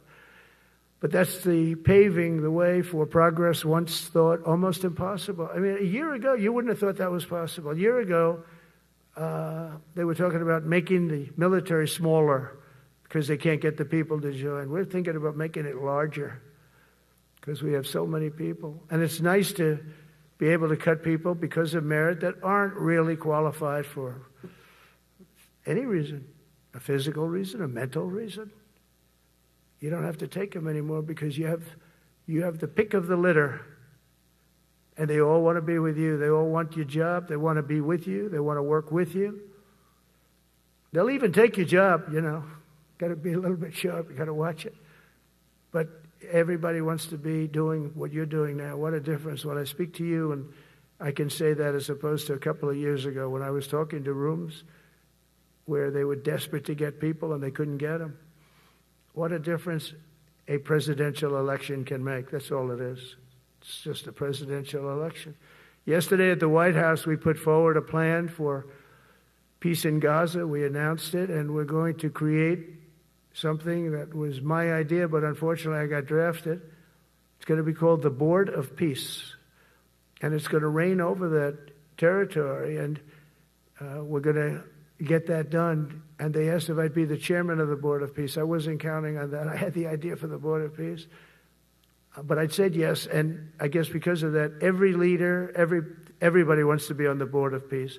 And we're going to watch over that very volatile part of the world and keep it non-volatile so you don't have to get involved. We want to save you for other things or save you for nothing from that standpoint. We don't want you fighting wars, but if you have to, you're the most lethal fighting force in the world. And I would say that even 2-3 years ago, but now I say it with great enthusiasm. It's so true. And we're striving tirelessly to end the terrible war in Ukraine.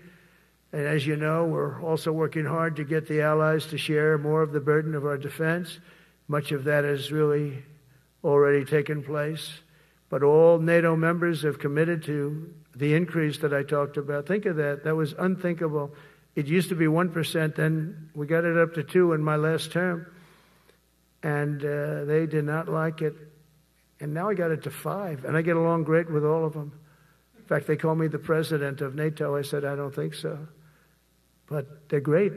They're great people, and they're spending a lot of money, and a lot of money that they should have been spending in the past. But I think Putin was a wake-up call for them, really. We're now selling large quantities of American-made weapons to NATO, and we're getting really fair pricing. We're making a lot of money. It's my hope that from Europe to Asia to the Middle East, our allies will make similar commitments to increase their military capabilities. And this will greatly strengthen our alliances, and also it will make war far less likely. You know, if you're a strong presence like we are such a strong presence now. And I go around bragging about that. I said, we have the strongest military anywhere in the world. I say it. You never heard Biden say that. You never heard him say anything. But you never heard him say, did you ever hear him say, we have the strongest military? He doesn't say that. I say it. We have the strongest military anywhere in the world. We have great leadership. And I'll tell you, Pete and General Kane, all of the people that I've met that have been lifted up in rank. And we got many of them out of here, too. I'll be honest with you. Didn't like doing it, but we got many of you out of here because we weren't satisfied. We know everything about everybody. It'll also help the United States rapidly rebuild our defense industrial base. Each of you can play an important part in getting allies to do their part. So to that end, Secretary Hegseth will soon be announcing major reforms to streamline military acquisitions and expedite foreign military sales. We have tremendous numbers of countries that want to buy our equipment, and, you know, in many cases it takes too long. We're backlogged on all the equipment, which is something that's new to us a little bit. And I told those companies, you better get your ass going, because we're selling you a lot of equipment. We're getting countries to buy your equipment. You got to produce the equipment. Some of the countries, I'm not going to mention, but some of the countries are buying a lot. And that's a good thing. They're on our side 95%. I'll never say 100% because it can always turn, right? You know about that. But they're on our side. The problem is we have to get the companies that make this equipment. And we make the best equipment in the world, but they got to make it faster. We have orders for the F-35. We have orders for everything. The new F-47. We have orders for everything. They got to make it faster. A lot faster. Ammunition they have to make faster.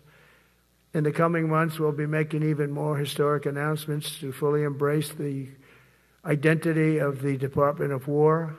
I love the name. I think it's so great. I think it stops wars. The Department of War is going to stop wars. If we are as ruthless and relentless as our enemies, the United States Armed Forces will be totally unmatched in the future. We have a group of enemies that are very ruthless and very smart, but they can't match us. They can't match us. They don't even come close to matching us. Again, you know, it's very important for me to say we are the greatest military in the world, but we make the best equipment in the world. I watched our anti-missile missiles. I watched our Patriots just knock things out like a needle, hitting another needle on the stage. There's a needle up there, and you send another needle up, and it hits it every time. During the war, we went 14 for 14. We had 14, this is with Iran, we had 14 missiles coming at us. All 14 were knocked out of the sky, every one of them. We make the best equipment. From Sparta to Rome, to the British Empire, to the United States of America, history has shown that military supremacy has never been simply a matter of money or manpower. At the end of the day, it is the culture, spirit of our military that truly sets us apart from any other nation. Our ultimate strength will always come from the fierce people, and those brilliant people with such pride, and the unbending will and the traditions of excellence that have made us the most unstoppable force ever to walk the face of the earth. And that's what we are.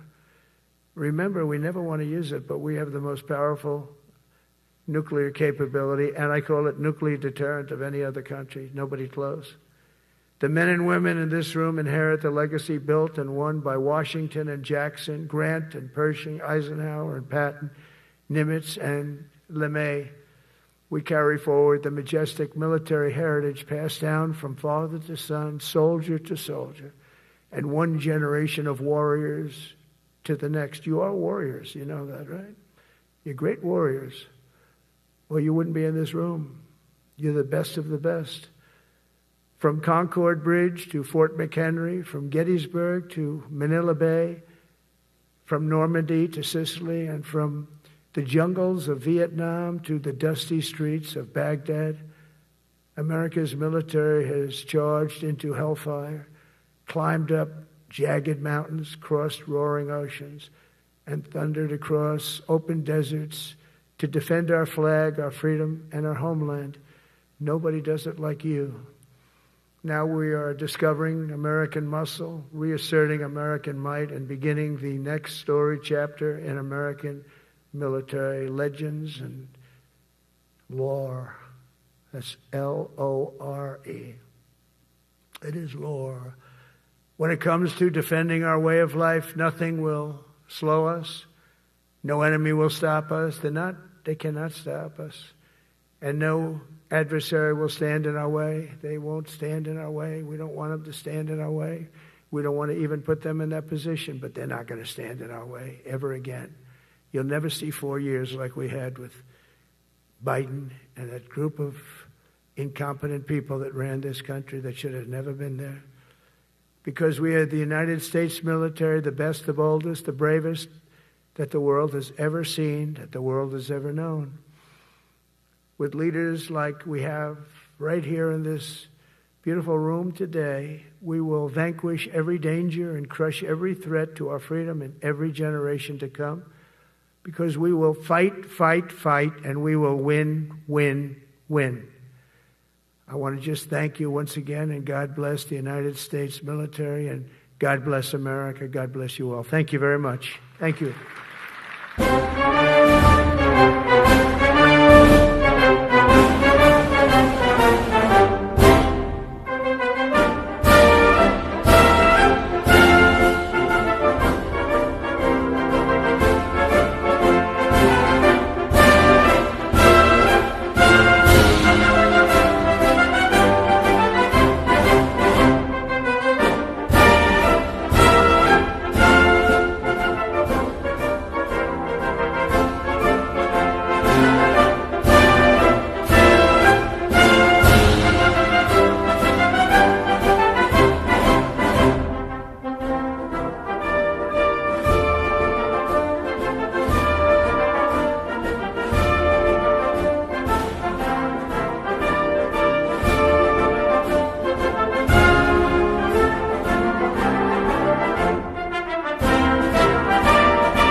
Ladies and gentlemen, please allow the combatant commanders and any 4-star with a detail to proceed out first, and we will begin pulling up the buses. Please remain in your seats until all the 4-star with details leave first. Thank you.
No discussion. Every one of these times I went to the Republican leader and said, what do you need? What do you want? And in many cases, we had to significantly change the bill. One of our bills had aid to Ukraine. The Republicans didn't want it. To avoid shutting down the government, we talked to them, negotiated, and took it out. But not once was there any bipartisan discussion or talk on this bill. We wanted to give our Republican colleagues a chance. That's why some of us back in March said, okay. But we saw what happened after that. We saw a decimation of health care in the BBB. So bad right now that 80% of Americans support renewing the tax credits of the ACA. We saw them use rescissions, pocket rescissions, impoundments to undo what was done in the legislative process. So the world has changed, but that one way it's changed, and there are several, and I'll get to those, one way it's changed is there was no discussion. And we asked to have meetings. Hakeem Jeffries and I asked the leader and the speaker to sit down with us as early as July. They didn't. The job of a leader is a bipartisan negotiation. And the appropriators, which you'll say are discussing things. But the two issues we care about,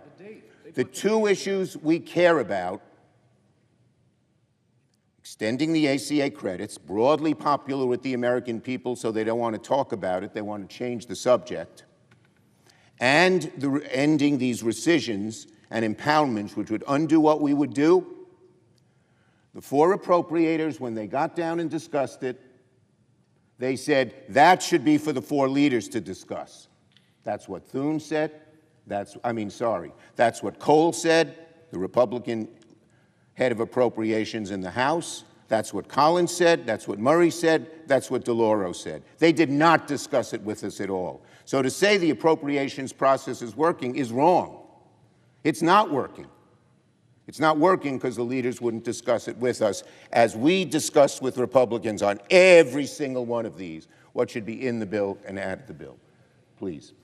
So the senator from New York, the way that we've done it, and it's a different business model than the one he used, we actually have the Appropriations Committee sit down. And the date that they came up with, November 21st, was agreed upon by the House and Senate appropriators, Republican and Democrat. Would the Speaker yield? Would the leader yield? I will. And the Ukraine issue you're talking about wasn't a CR. That was an entirely different issue. So don't throw that into this mix. It was not. But it was what not we're an talking entirely about, different the issue. Democrat leader and his colleagues have the same leverage on November the 21st. This is a short-term CR.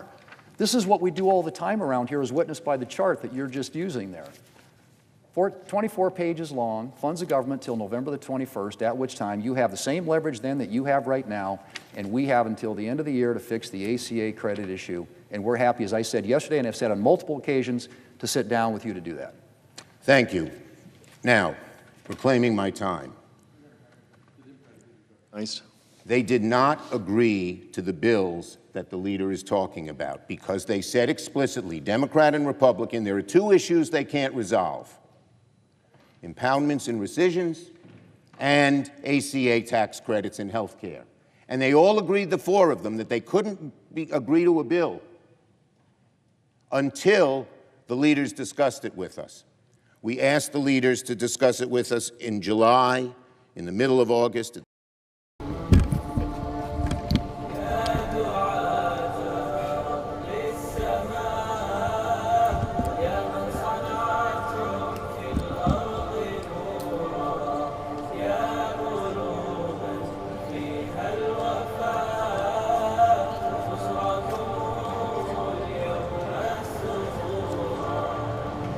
أهلا وسهلا قولا ولا من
Everybody, if you're here for support, I want you guys behind this front right here.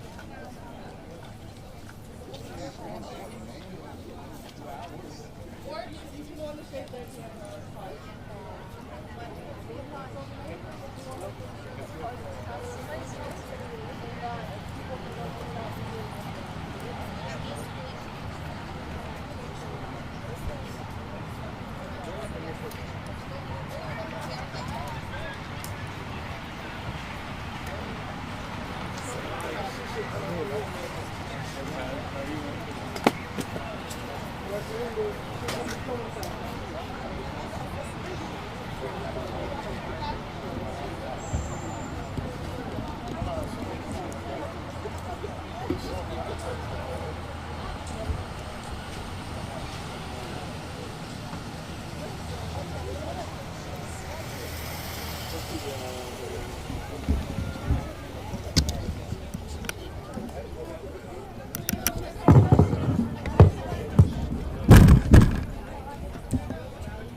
Mic check 1 2 2 1 2.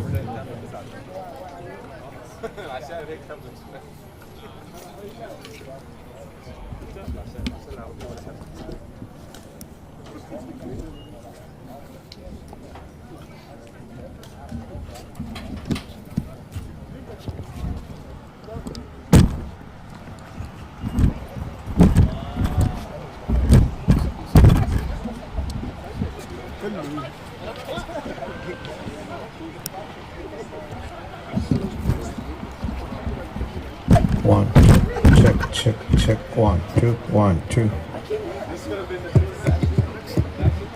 Mic check 1 2 1 2.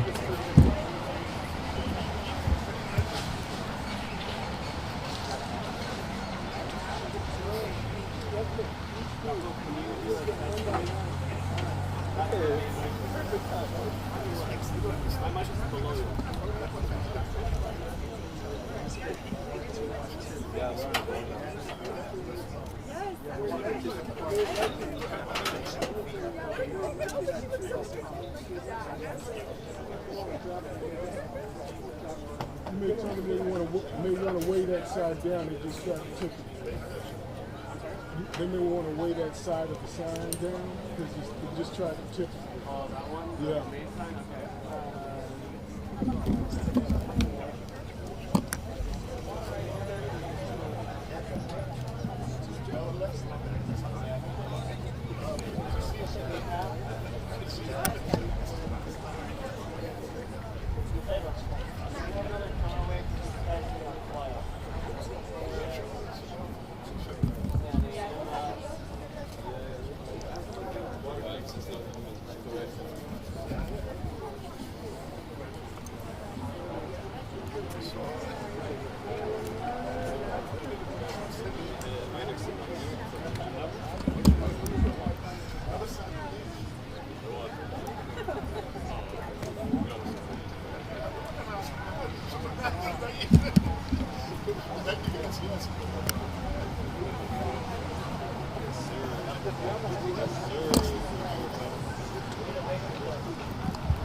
5 minutes out. Everybody needs to be out of this car walkway. Start kind of moving in towards either side. Don't block me. You block me. I'm blocking. Let's come next to me, please. Wait, what's your full weight? 50? Full frame? Well, I've got 15 and 35. I'm trying to see.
Sense if you don't, you're not following it.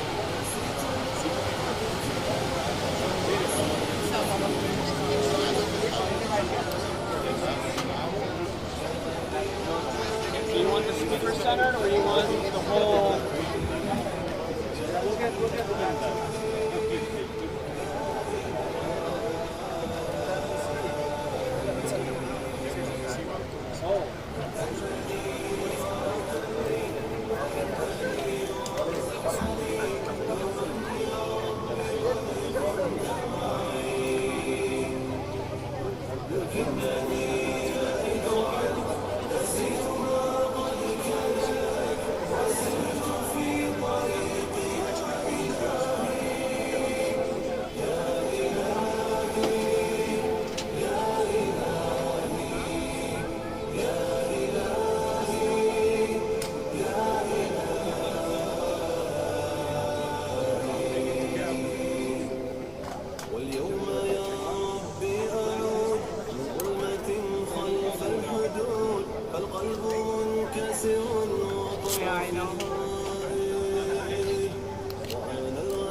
¿Quieres sentirte limpio y protegido contra el sudor todo el día? Tu opción es clara, Gillette.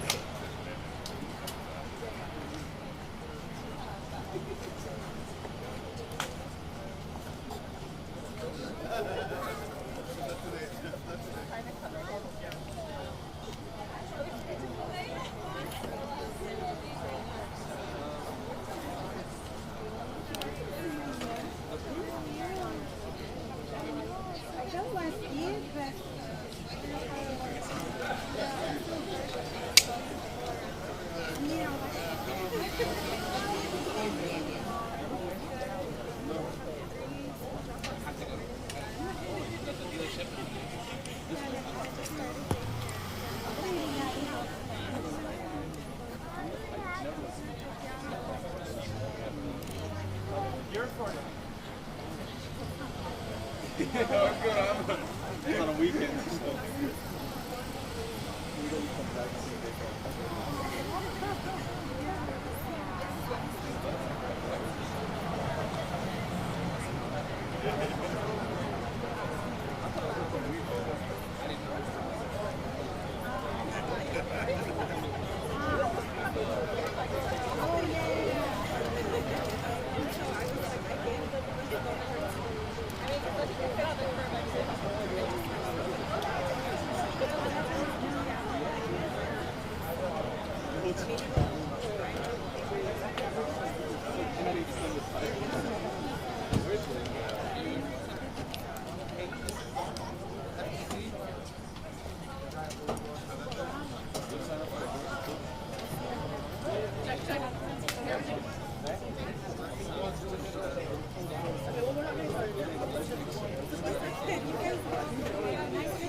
On, oh yeah, okay.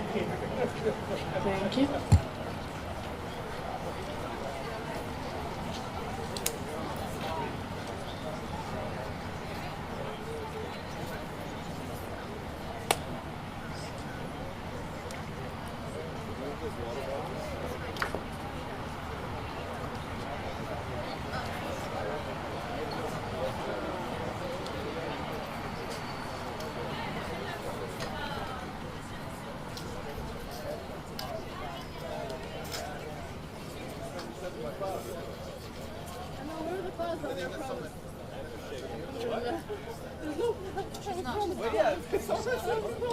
Over there.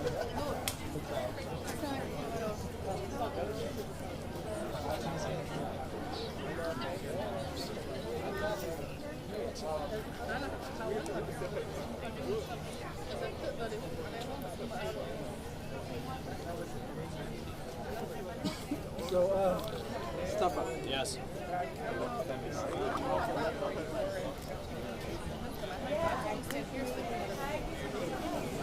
We're live on this one. It's already rolling. Yeah, it's already going. It's rolling already? Yeah. I think the only... Lee's probably the tallest speaker. Who? Lee? Probably.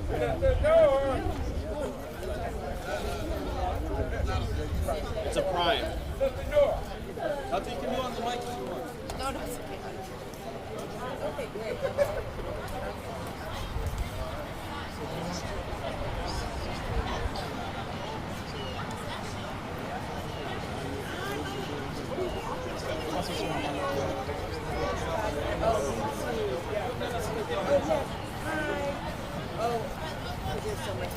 Yes, yes, hi, hi, I know, forever, yes, yes, of course,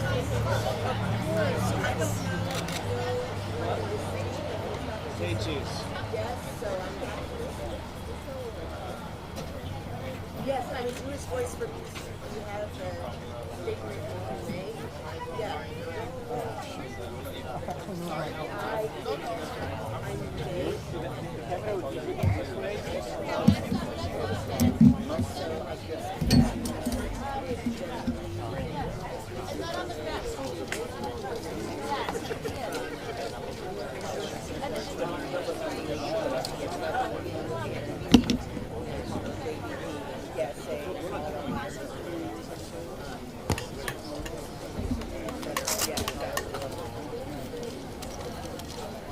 Exactly. That's what I was thinking. If there's anything else I should add to that.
بيغطي بعضها على بعض.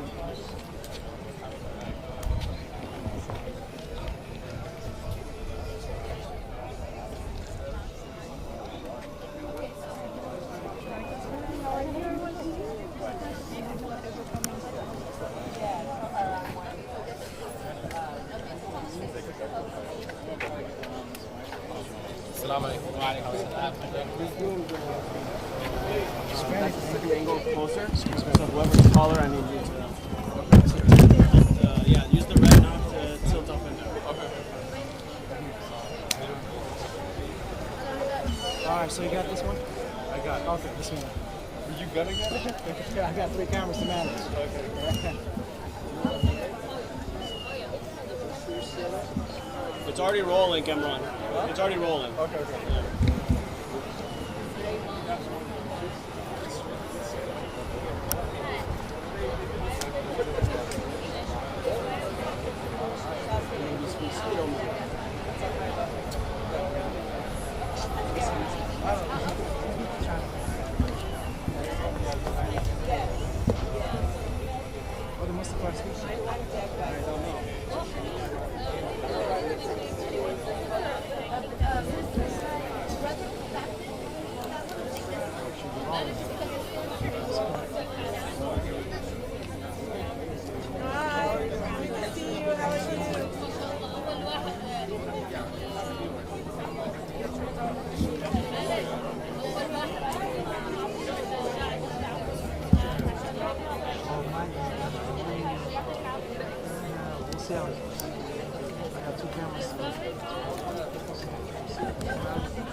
بحاول افهم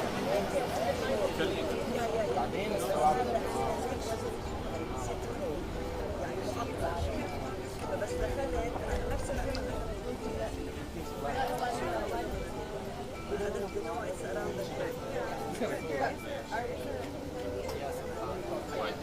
بس اسمها لا اسمها اولها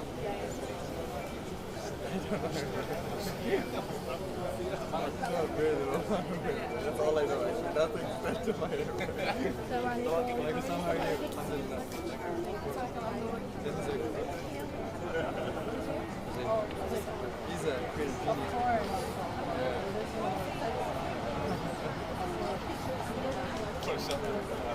So yeah, we're providing some additional tomorrow-based collaboration.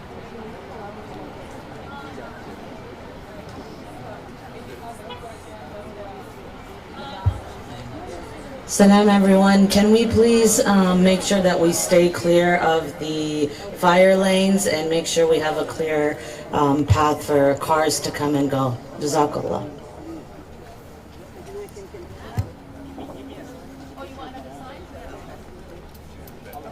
holding it high here.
Are these, okay, y'all can hear me okay? Awesome. Well, thank you all for being here. Assalamu alaikum, and peace be upon you all. Thank you for joining us, press, community members, family, and supporters. My name is Nida. I'm a community organizer with the Palestinian Youth Movement here in Dallas. It has been 8 days since our beloved community leader, Marwan Marouf, was detained by ICE after dropping off his youngest son to school. We gather today because for the past week, our Richardson community has not been the same. The arrest of Marwan has come as a shock for all who know him. From his family and loved ones to the many community members that he has supported, guided, and mentored over the 3 decades of him living in this country and serving the people around him wherever he goes. Marwan is a husband, a father of 3 sons, a leader in the Dallas chapter of the Muslim American Society, a center that acts as a space of service and unity for all people here in DFW. He was a Boy Scouts leader, a dear friend, and a pillar in the Arab, Muslim, and wider local communities in Richardson and beyond. Yesterday, Marwan's legal team submitted a motion for a bond hearing in hopes of getting Marwan out of detention as soon as possible and back to his family and loved ones. Today, we will hear from Marwan's legal teams, one of his sons, a co-worker, religious leaders, and community members who knew Marwan intimately or who know him. We all gather under the unshakable demand for his immediate release. While this incident has undoubtedly shaken us, we remain steadfast in our commitment to support Marwan and fight for justice for him and everyone impacted by targeted arrests and stripped from proper due process. Without further ado, I would like to introduce our first speaker, Lee Merritt. Lee is a civil rights attorney and one of the lawyers representing Marwan.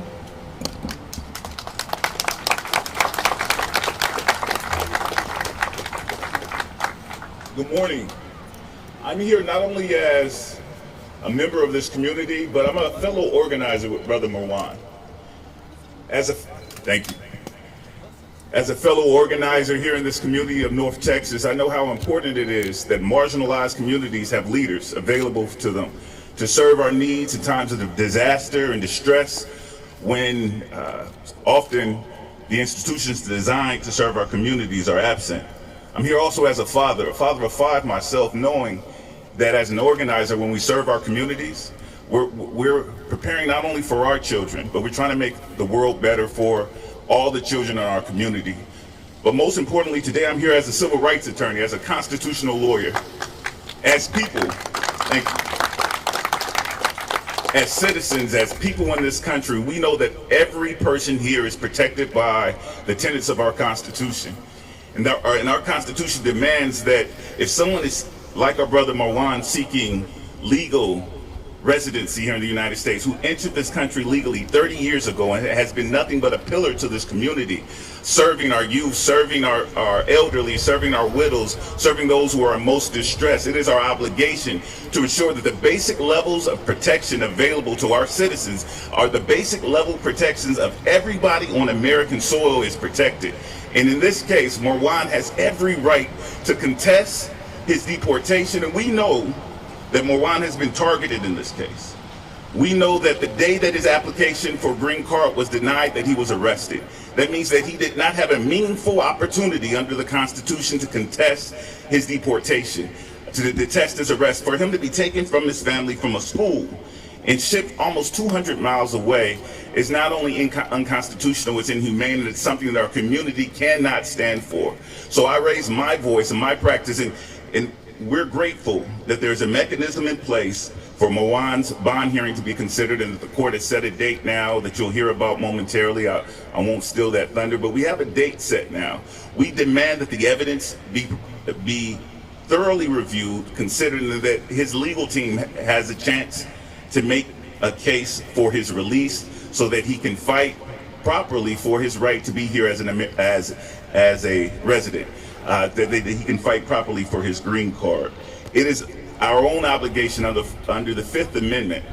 The Fifth Amendment guarantees that the federal government cannot take steps or must ensure that each individual's due process rights, opportunity to be heard, is considered.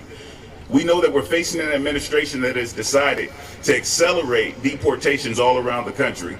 And in North Texas, we're going to let the Trump administration know, and anybody in the MAGA community know, that we are going to challenge any violation of our citizen rights, that we don't believe in othering people. It's not the Muslim community or the Arab community or the black community or the Hispanic community. This is our fight, and we will fight it together, and we will win. Thank you.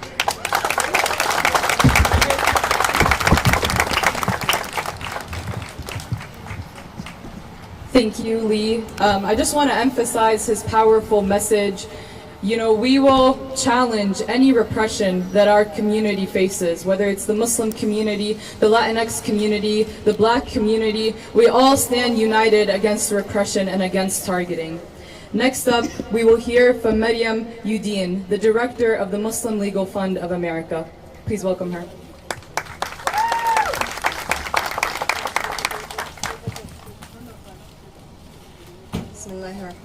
Assalamu alaikum wa rahmatullahi wa barakatuhu.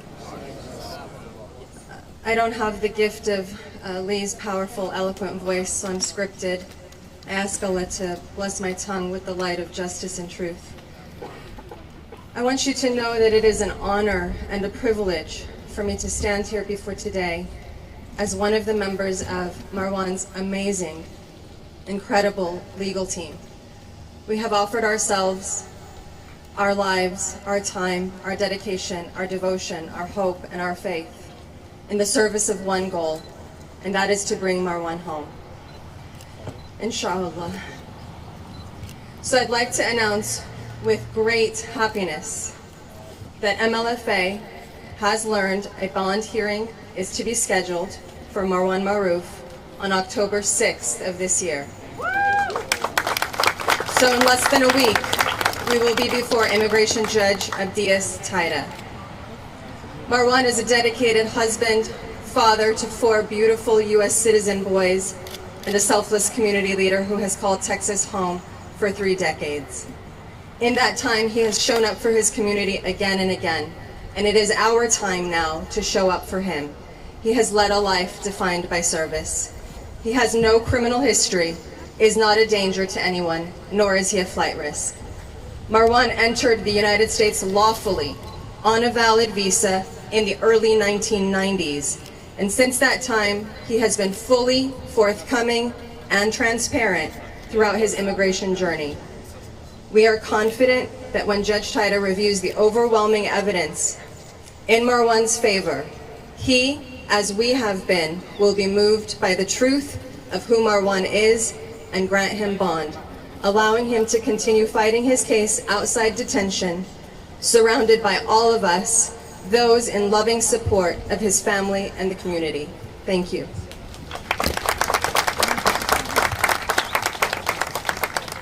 Thank you, Maryam, for sharing that great news with us. Does everyone here remember the date she mentioned? Yes. Awesome. October 6th, exactly. And what are we going to do? We're going to show up, right? And we're going to support Brother Marwan, and we're going to be there for him the way he's been here for all of us for decades.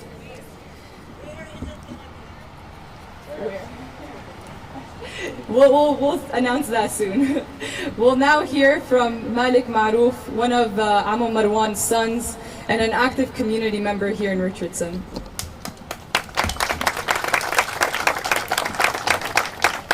Assalamu alaikum wa rahmatullah. My dad being taken by ICE without warning has left me and my family feeling very concerned for his well-being and has left a huge void in our lives. We're worried every day, not knowing what will happen to him or to us. It is unfair and painful, and we're just trying to hold on to each other while facing this heavy uncertainty. We're also very concerned because of my father's health. Our father lives with Brugada syndrome. It's a serious heart rhythm disorder that already caused him a heart attack in the mid-2000s and required a permanent pacemaker. His sudden detention puts his health at significant risk. Proper monitoring and timely medical care are critical for someone with these conditions, and we are gravely concerned that the stress and uncertainty of detention could trigger another cardiac event. We urge authorities to ensure he receives proper care, medical attention, and to release him so he can safely continue the specialized care that his doctors have prescribed to him. Jazakumullah khairan. Assalamu alaikum.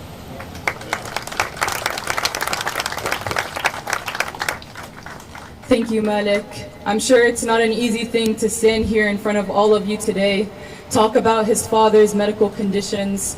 We ask Allah to grant Ammo Marwan shifa and make this time as easy as possible. Ameen.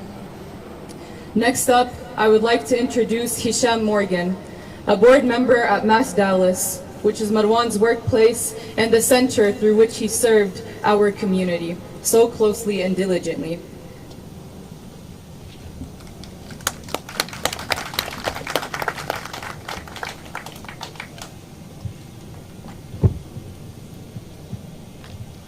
Assalamu alaikum. Good morning, everyone, and thank you all for being here. My name is Hisham Morgan, and I have served as a board member for the Dallas chapter of the Muslim American Society for the past 2 years. I'm speaking to you today not only as an employer of Marwan Marouf, but as someone who has worked closely with him and witnessed the profound impact he has made in our organization and in the broader North Texas community. Let me be very clear. What happened to Marwan Marouf is not just a legal issue, it is a moral one.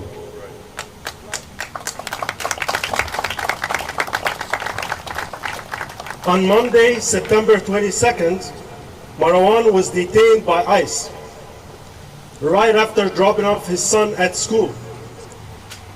This means a lot. To some extent, ICE agents were aware of his schedule. They knew they could count on him to do what he is known to do, and every morning take care of his family. To those of us who know him, this detention was shocking, and to be honest, it still feels unreal. Marwan is a respected community leader, a mentor, a father of 4, and a man who has spent the last 3 decades building, serving, and strengthening our community. He has served tirelessly through Mass Dallas. He led youth mentorship programs, founded one of the largest Boy Scouts troops in the region, and volunteered with the American Red Cross as a certified disaster relief first responder. When there is a crisis, Marwan just shows up. He doesn't run from it, he runs towards it.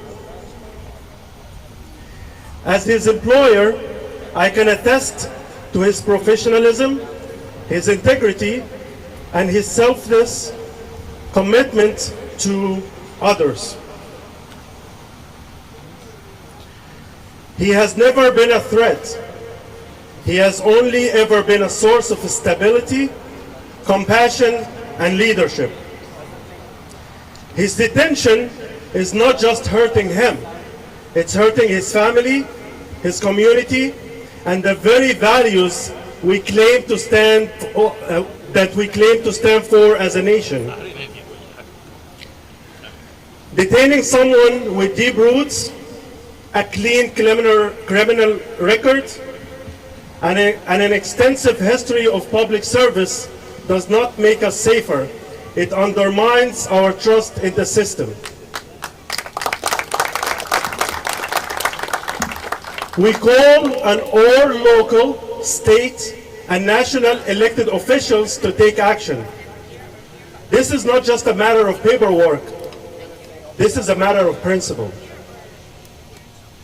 Our representatives have the ability to intervene, to advocate, and to ensure that the justice is not a sacrifice to bureaucracy. Marwan Marouf is not a flight risk. He is not a danger. He is a father, a mentor, a servant to this community, and he deserves to come home.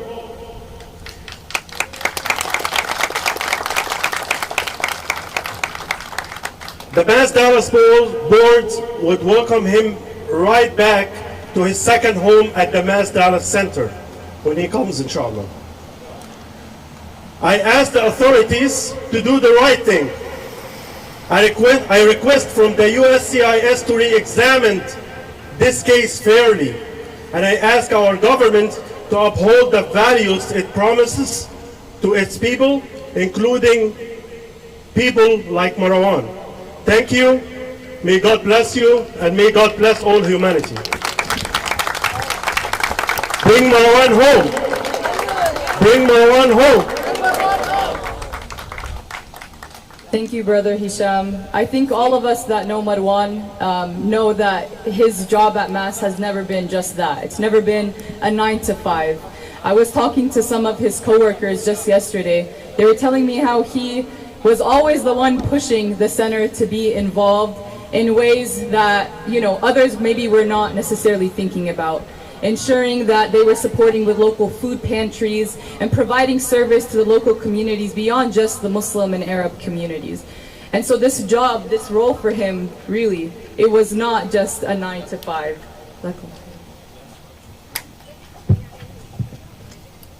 Without further ado, I'd like to introduce our next speaker, Lon Cherry Holmes, who's the program delivery partner for First Tech Challenge.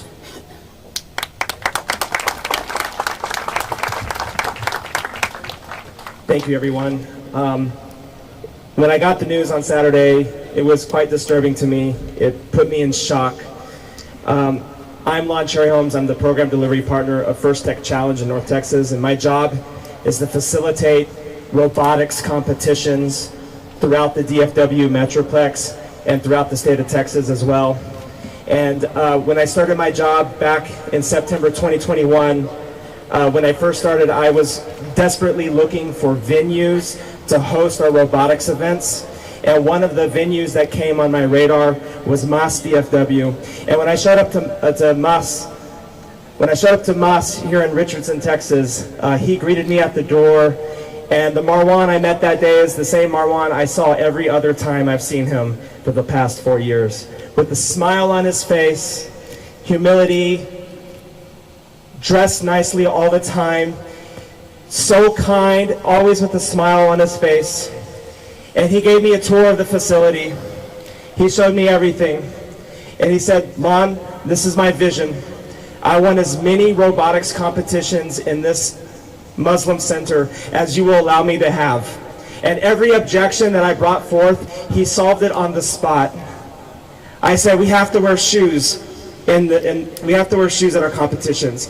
He said, no problem, Lon. We'll buy floor coverings. In fact, we're going to offer the venue for free, as much as you want. And everybody who comes, we're going to feed them. The volunteers, the students, the coaches. His hospitality reminds me of our shared patriarch, Abraham Avinu, Abraham our father, who would chase people for hospitality, to bring people into his tent to feed them food. That was who Brother Marwan is. And yes, at the end of the season, he would say to me, Lon, we are happy to host again and again and again and again, and then one more time after that. And he just opened that building up for us. Even one time back in February 2022, we had a snowstorm that canceled one of our very important robotics events across town. It would have been a cancellation that would have caused many students in North Texas not to have competed with the robot that year. Except not to Brother Marwan. He rearranged his community schedule and he opened up MAS DFW for our event because he could not imagine there be students around the DFW Metroplex who couldn't compete that year because we couldn't find a venue. So what did he do? He rearranged his community schedule. He elevated the need of the community at the price of his own personal community. That's how important the STEM community is to him. We've heard today how Brother Marwan feeds people physically with sustenance of food. We heard today that Brother Marwan's feeding people spiritually. I want to let you know, as the program delivery partner of North Texas, he's also making sure that youth find fulfillment in their career and technical education. He is very important to him, STEM. He's one of the founders, one of the pillars of ITCON, which is our largest growing robotics community in North Texas, who were just 2 teams in his upstairs room at MAS DFW. Just 2 teams. He gave them the space permanently, and today that's grown to be over 12 or 13, maybe even 14 teams here today in DFW, all around the Metroplex. And I speak here today, I am not a Muslim man, I am a Jewish person. And every time I have visited Mosque DFW, as a Jewish man, as a fellow monotheist, he has welcomed me into the community. He would allow me to pray on the side my Hebrew prayers while the whole entire community did their salat. And he would make sure, this happened even a couple of months ago, he would call me over to the group when the prayer was over and said, Lon, please join us. You are one of us. And I did. He always made me feel welcome. So, with that, I would like to say a blessing to God. Baruch atah Adonai matir asarim. Blessed are you, O Lord our God, who releases the captives. Richardson, Texas will not be the same without Brother Marwan. So please bring him back so Richardson can be the way it was before he left. Thank you so much. Hearing these words makes us all think, what has Brother Marwan not been plugged into in the past few decades? Like, subhanAllah. From the robotics team, local Boy Scouts, to supporting young activists like myself and those who organize with SJP and the Palestinian Youth Movement, Ammu Marwan has made the Mass Center a second home for all of us. And that's something that will push us even further in this fight for his freedom. It is now my honor to introduce Imam Omar Suleiman, Islamic scholar, civil rights activist, professor at SMU, and a close friend of Ammu Marwan. Assalamu alaikum. Bismillah ar-Rahman ar-Rahim. Alhamdulillah wa salatu wa rasulullah wa alihi wa sahbihi wa man wala. We begin in the name of God, the most compassionate, the most merciful. You know, I see the signs say 30 years of service. I had the pleasure of knowing Marwan when he was a student at LSU. And he actually arrived in Louisiana, and before he went to his university, the joke is that he came to the mosque and he asked the imam, who happens to be my father-in-law, put me to work, what can I do? So it's actually more than 30 years of service. I'm pretty sure he's been serving since the day he was born. With that being said, you know, I remember Jordan Edwards was 2017, correct? Lee represented the family of Jordan Edwards. Some of you might remember that incident, and I'll tell you exactly why I'm going to use that to frame the few minutes that I have today. Jordan Edwards was a teenage victim of police brutality here in North Texas, and he was shot in his car. And I remember there was a comment that stuck with me forever, which was that after the press conference where they talked about how he was a straight A student, how he was the perfect student, and everyone talked about how perfect of a kid he was at school, someone made the remark that none of that is supposed to be relevant. Because at the end of the day, even if he was none of those things, he should not have been killed in his car. And this week, Botham John, also represented by Yuli, would have been 34 years old. Same thing, he was this, he was that. Well, none of that should have to be said. And so the very first thing that I want to say is that, yes, Marwan is a model citizen, but you shouldn't have to be a model citizen to be treated like a basic human being. And so let's start with that premise, that as we're talking about him, what's happened to him is unacceptable, and what's happened to so many others that don't have the record of public service that Marwan has is also unacceptable. If you were to, because sometimes it's important for us to visualize this, if right now here in Richardson, because these are the streets that we're in right now, we're standing in front of a building where Marwan has received so many proclamations that the file would be this big if you took all of his public service proclamations. But right now, let's just say in the middle of this, 7 police cars just pulled somebody over behind you because it was in these streets. 7 vehicles pulled someone over and took someone out of his vehicle. You would think that that must be a major bona fide criminal. That must be someone that poses such a major threat to society. For 7 vehicles to have to track him down, we got him. After dropping his son off at school, you would think that, man, they got someone big. And who did they get? They got one of the few people that I know that during the winter storm would drive his car out when it was most dangerous to deliver meals prepared by refugees for those that were in the homeless shelters in Dallas to take care of them. That's who you got. Who did they get? They got a guy that would make rounds on the streets to nursing homes, Boy Scouts programs, youth camps, that would be out there doing things that nobody else would do. That's who they got. And I want you to think about why they would do something like that. What is the point of all of this? I think we all know the answer to that, so I don't even have to elaborate on that. Marwan is a person of service. Marwan is a person that has touched more hearts than we know and more hearts than he knows. And, you know, I was looking on the first posts and people were like, man, do you see the comment sections? I don't read the comment sections. They said, no, but everyone is responding. You know, these people are responding and saying, get him, deport him, ICE, ICE, ICE, and cheering on his deportation. And I thought to myself, the same people that are littering the comment sections, and many of those will watch the news reports, and in the intoxication of fascism will chant, deport, deport, deport, are the same people that Marwan would have served their parents, would have served them, would have served their children, and still would do it after what they say about him, because that's who he is.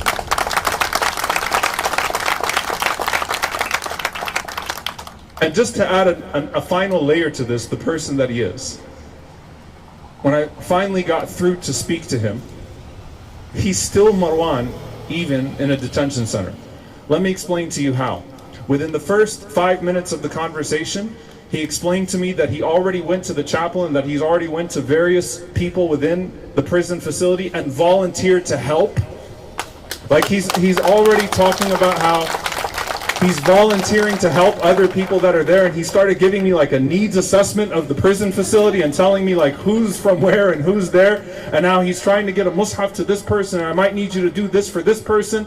And you know, the chaplain is really, really, really nice, and I really appreciated him. And I told him, hey, if you need me to help you out, I can take this section for you. He accidentally referred to, and I hope it was accidental, he accidentally referred to the prison facility as the dorm. Because that's probably how many youth camps he's put on in his life. He's put on more than I can count. He never once spoke, just as I would expect of him, he didn't say anything about his own conditions, including the fact that he has a health condition, by the way, that makes him more vulnerable than most of the people that are there in that sense. He spoke about the conditions of those that have been there, and he said there are cases here that are so sad and so depressing. There are people that have been here for this long. There are people that have these needs. And when he spoke about the way that they sleep and the way that they eat and the way that they're woken up, he spoke about it as if he was not one of those that was enduring that right now. That's the Marwan that we know. That's Marwan in prison. That's Marwan outside of prison. But that's a Marwan that North Texas needs. That's a Marwan that America would be stupid to get rid of. And so, thank you all for coming out and for showing that he's the heart of our community, and inshallah we'll continue to show up for him at the bond hearing and wherever we need to be so that we can bring our brother home. Assalamu alaikum. Thank you, Imam Ahmad, for grounding us in that every single person that's been detained by ICE was somebody's father, somebody's brother, somebody's mother, somebody's sister, somebody's son, somebody's daughter. Every single person who's been detained has contributed in ways that we might know and in ways that we might not know to our community. And really this fight is larger than just for the freedom of Amma Marwan. And we need to be grounded in that as we move forward. Our next speaker is Deb Armstrong, an organizer with the Jewish Voice for Peace.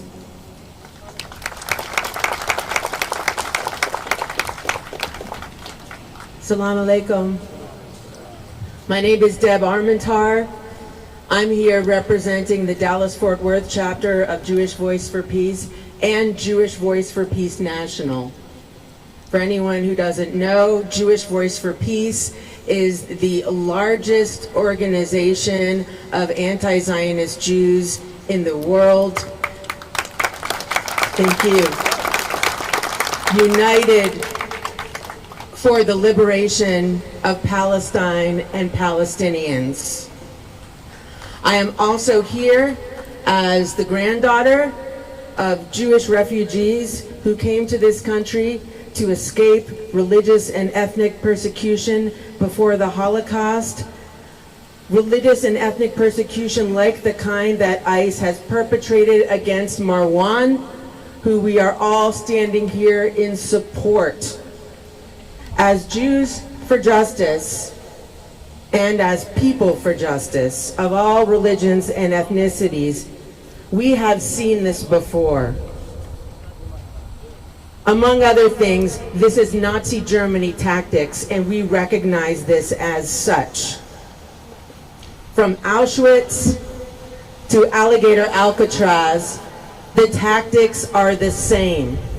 The efforts to normalize abduction, disappearing, fascism, the abolition of anything resembling human rights, our Constitution, our civil rights, destroyed by this new Nazi regime that is actually not so new after all. Make no mistake, to everybody listening, whether you are in the highest seats of power or whether you are powerless, the world is watching. The world supports Marwan. In spite of what you hear, we are not a world divided. That's the propaganda. We are a world united. United for Marwan, united for all abductees and victims of ICE. We are united against fascism, and we are united across all of the beautiful differences that, rather than tearing us apart, bring us together to stand with our common values for Marwan, whom even people like myself who did not know him personally knew him through his work and knew and know and love people whose lives he has touched and changed for the better. Free Marwan, free Palestine, abolish ICE, abolish fascism, and please join me in saying, the people united will never be divided.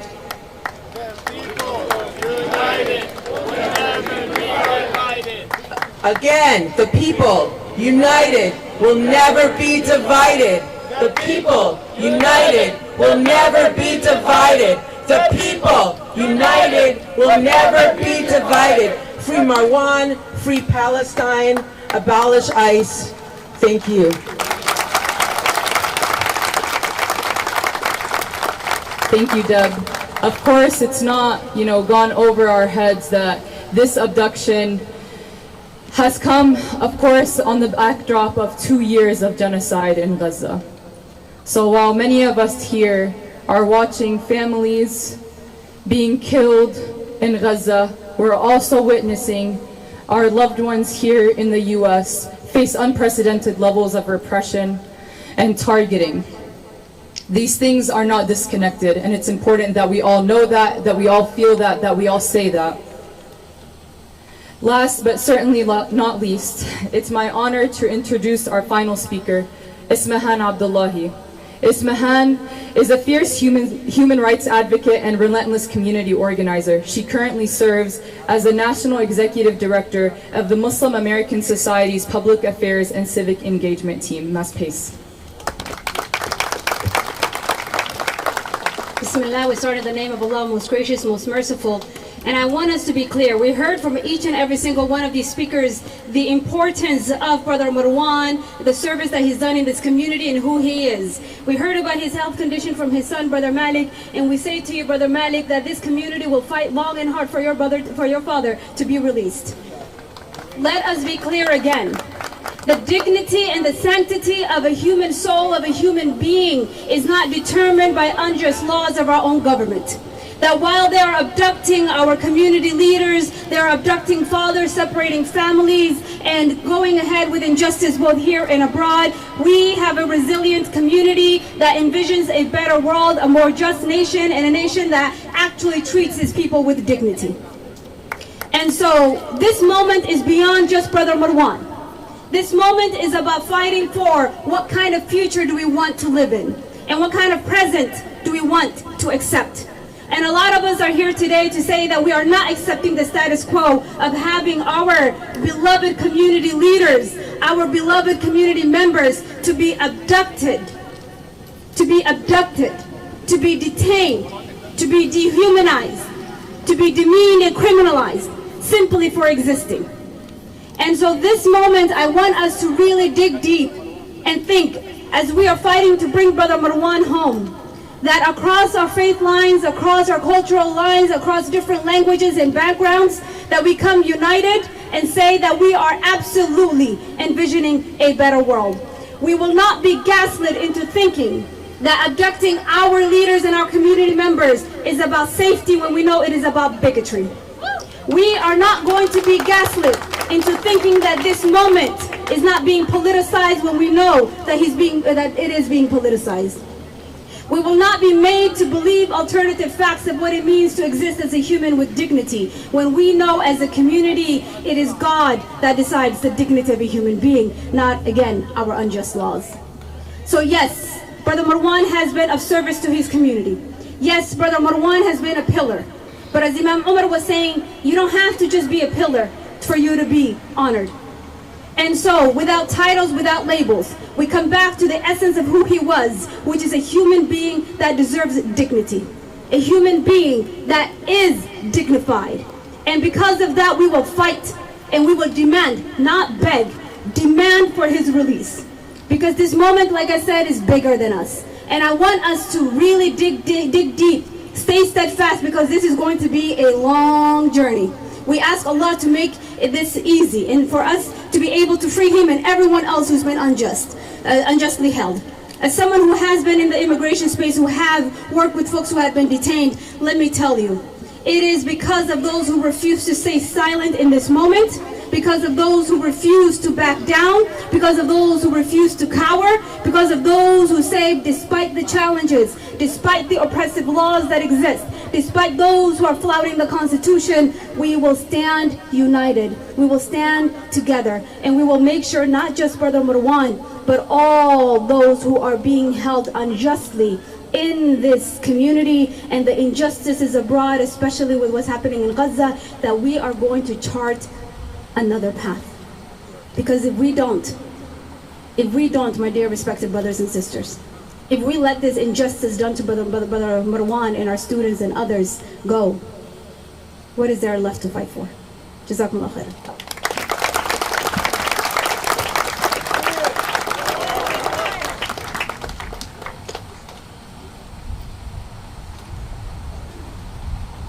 Thank you, Esmahan, for those powerful words. I echo every single thing that she just said.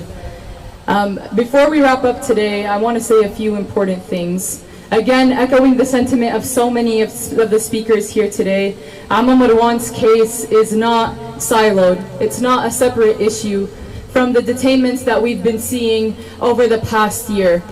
Detainments that are happening in our own backyards, in Richardson, in South Dallas, in West Dallas. And a lot of the people that we know have been detained, those whose names we have heard. Whether it's Wed Skeik, Liqa Kurdiya, who's still in detention right now in Grand Prairie, Texas, are being taken to American families, and we're making America healthy again, which is our little theme for the people behind me. And I want to just ask Secretary Kennedy to come up, and we'll start, and we'll go through it with Oz and Klopp and Burla and McCary. And we'll go through it, and if you have any questions. But this is a really big announcement. This is something that most people said was not doable. And other countries are going along because we told them that don't go along. You know, they didn't have to go along. But if they didn't go along, we were going to put extra tariffs on those countries. And we were going to charge them the amount of money that they should be paying for the reduction in costs. So I think we had a pretty good negotiating position. So, Bobby, I'd like you to speak about this, and what a great job, and thank you very much.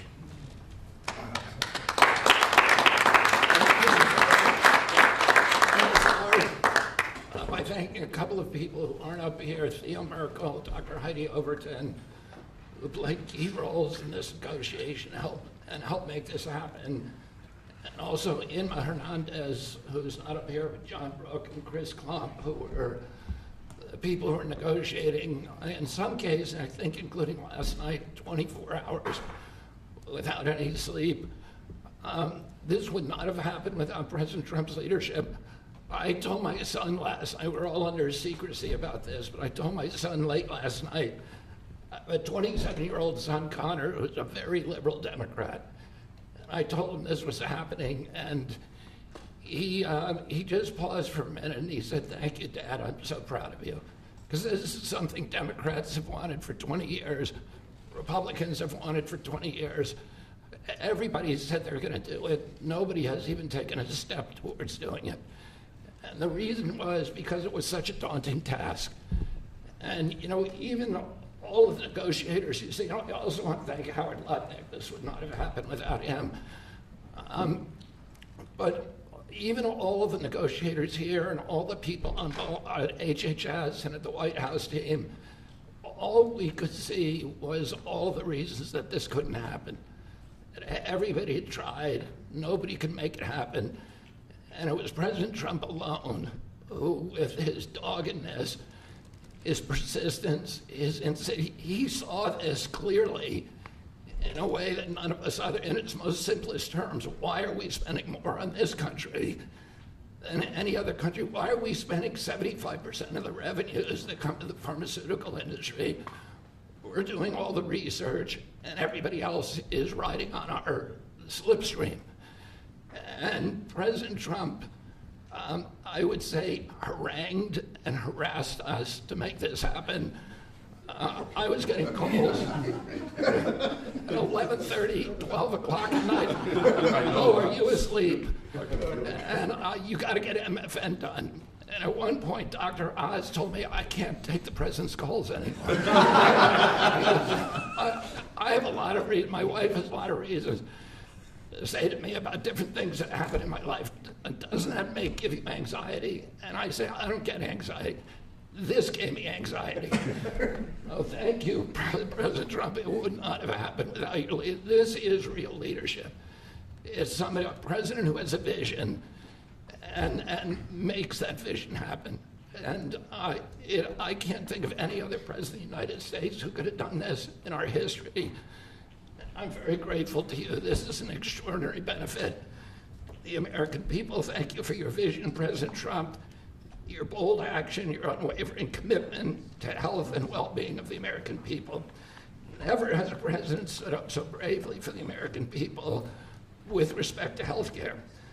And by the way, I forgot to thank Albert Berlin. Albert and I have had a long history of antipathy and antagonism toward each other. But I have to say his leadership in this took tremendous courage. And he really created a template for corporate responsibility, for putting public health ahead of his individual interests. So I'm very, very grateful to you for that, Albert. Under the leadership of President Trump, the U.S. government is now acting as a tough negotiator on behalf of the American people. Today is about fairness, it's about equality, it's about giving hope to those who are trying to stay healthy, who are managing illness and or fighting for their lives. We refuse to make the most vulnerable citizens continue to pay an unthinkable price for the world's pharmaceutical breakthroughs, which we pay for. This policy is a shield for the chronically ill who have carried the burden of high drug costs for far too long. It's a signal to every American family that we're finally putting their health and financial security first. And it sets a new standard, one that says we won't write blank checks to the drug industry any longer. No family should ever be forced to choose between filling a prescription and putting food on the table. Americans should not be gouged paying 300 or 400 or 1,000% more than people in other countries for the exact same drug, many times manufactured by in the same factory in New Jersey.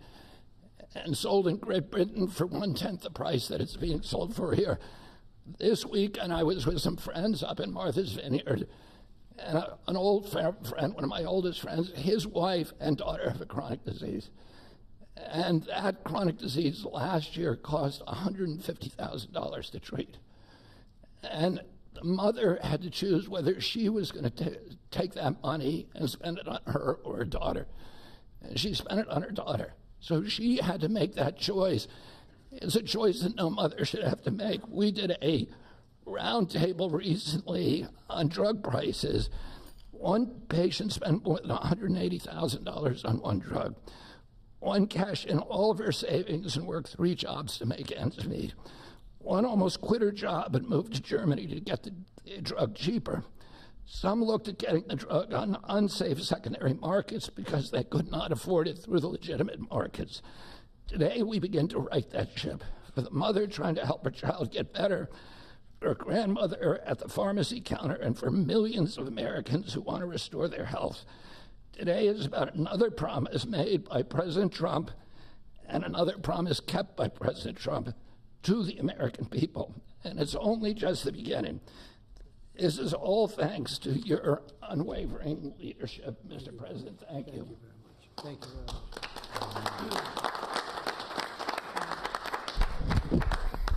much. There is a fine line between vision and hallucination. People have to follow you for it to be a vision. And President Trump, you made a lot of people following you, an idea that most people thought was not possible, even remotely. And when we have that shared vision, and I'll speak to some of the people who are involved in this process because it was incredible effort that gives me great pride to serve in this administration. And the fact that it did not leak is also an issue of pride for us because these were tough challenges. And Albert Bourla looks very calm up here and cat-like, but he is ferocious when you get him in a negotiating room. This is true for all the pharmaceutical companies that we are negotiating with. And Secretary Kennedy, my son Oliver, who I told about this deal as we was walking over here, is a Republican. And you know what he said?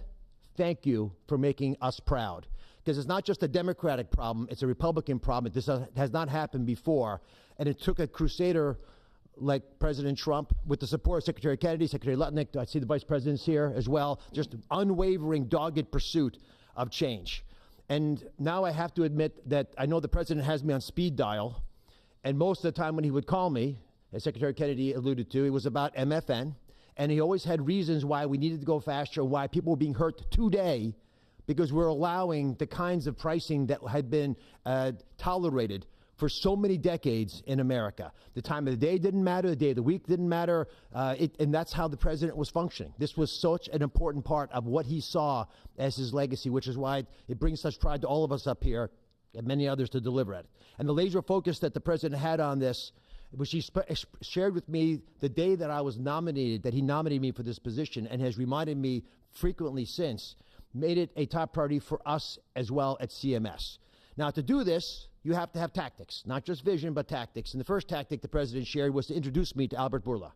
He took us to dinner with Secretary Kennedy, and he argued, and he's a great deal maker, as you know, that if you're going to make a deal of this scope, of this nature, you need trust.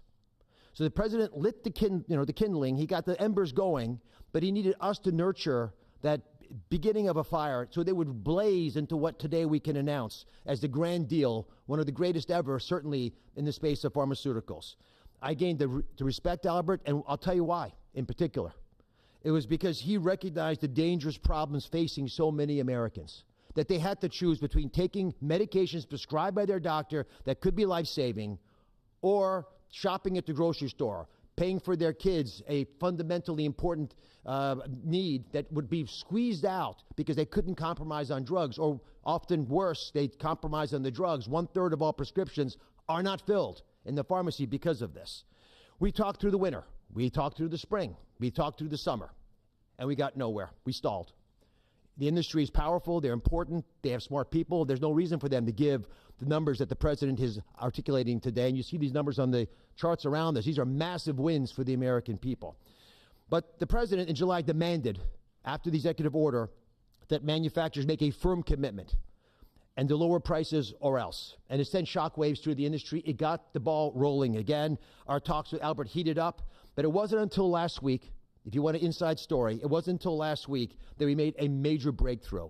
And our hardworking team embarked on a remarkable story that I think books will be written about, 24/7, nonstop, with industry, with Albert, with his great team at Pfizer. And with this partnership, we began to deal with the fundamental challenges we have, which is protecting medical advances for the future while at the same time securing the prices Americans want today. We're going to continue to stimulate and strengthen innovation. That's what a great country does, and we are a great country with a great leader. We're going to protect the U.S. hegemony in R&D. We dominate the planet in discovering cures for illnesses. All those orphan ailments, all those remarkable advances, they come from research labs here with companies like Pfizer and other great ones in the pharmaceutical space. We're going to lead in the life sciences. We're going to lead in ideas. And we're going to make sure that we do all that while we're being fair to the American people, especially our most vulnerable. We're going to finally deliver on the fair drug prices that President Trump has been speaking about for 2 terms. We're going to celebrate this historic day, I predict, this historic day in the medical field for generations to come. The heroic negotiators that I do feel compelled to mention, and Secretary Kennedy kindly also mentioned their names. Some of them can't be in here because they're busy negotiating future deals. Inma Hernandez-Delso, John Brooks, who's a deputy administrator of mine, Theo Merkel, who is in the back and tall and hard to miss with DPC, and Corey Enslin with the same group, did a spectacular job, and Don Dempsey at OMB. Just wonderful human beings, worked tirelessly to get this done. We were able to secure this first MFN deal, and the president touched on this, but we have much more to come. You'll be hearing breaking news from the president for the rest of the fall. And Mr. President, these brilliant minds are here because of you. Now, I don't want to just pay homage to this. I want to actually speak this a little bit. The passion to protect the American people brings top-tier Americans into the government. We've created a powerful administration with the president's leadership, an administration of winners. People get things done. They see the generational opportunity to fix the biggest problems our nation faces. And the person who led this negotiation, Chris Klump, embodies this seal. Now, Chris Klump came to visit Secretary Kennedy and I the very first day we were looking for staff to try to bring in the government. And neither of us really had an idea of how challenging this might be. And he came to the interview, and we knew that he had built a business that was worth several $100 million. And the secretary, very poker-faced as he tends to be, looked at him and said, "Are you willing to give it all up and move your family to Washington?" A young family, 4 young children, beautiful wife. "Are you willing to come across the country and serve our nation, serve this president to ensure vital programs like Medicare, which he runs, will keep our seniors healthy for years to come?" He gave it all up, like so many have in this administration, passionate to follow the president's lead and serve under Secretary Kennedy. And for those of you at home who are watching, and I hope there are quite a few, I think this shows just how cool a place it is to work, is in this government. And I take great pride in handing the ball to Chris. Chris, tell the American people what they have won thanks to your passionate ability to deliver on President Trump's promise. Thanks very much.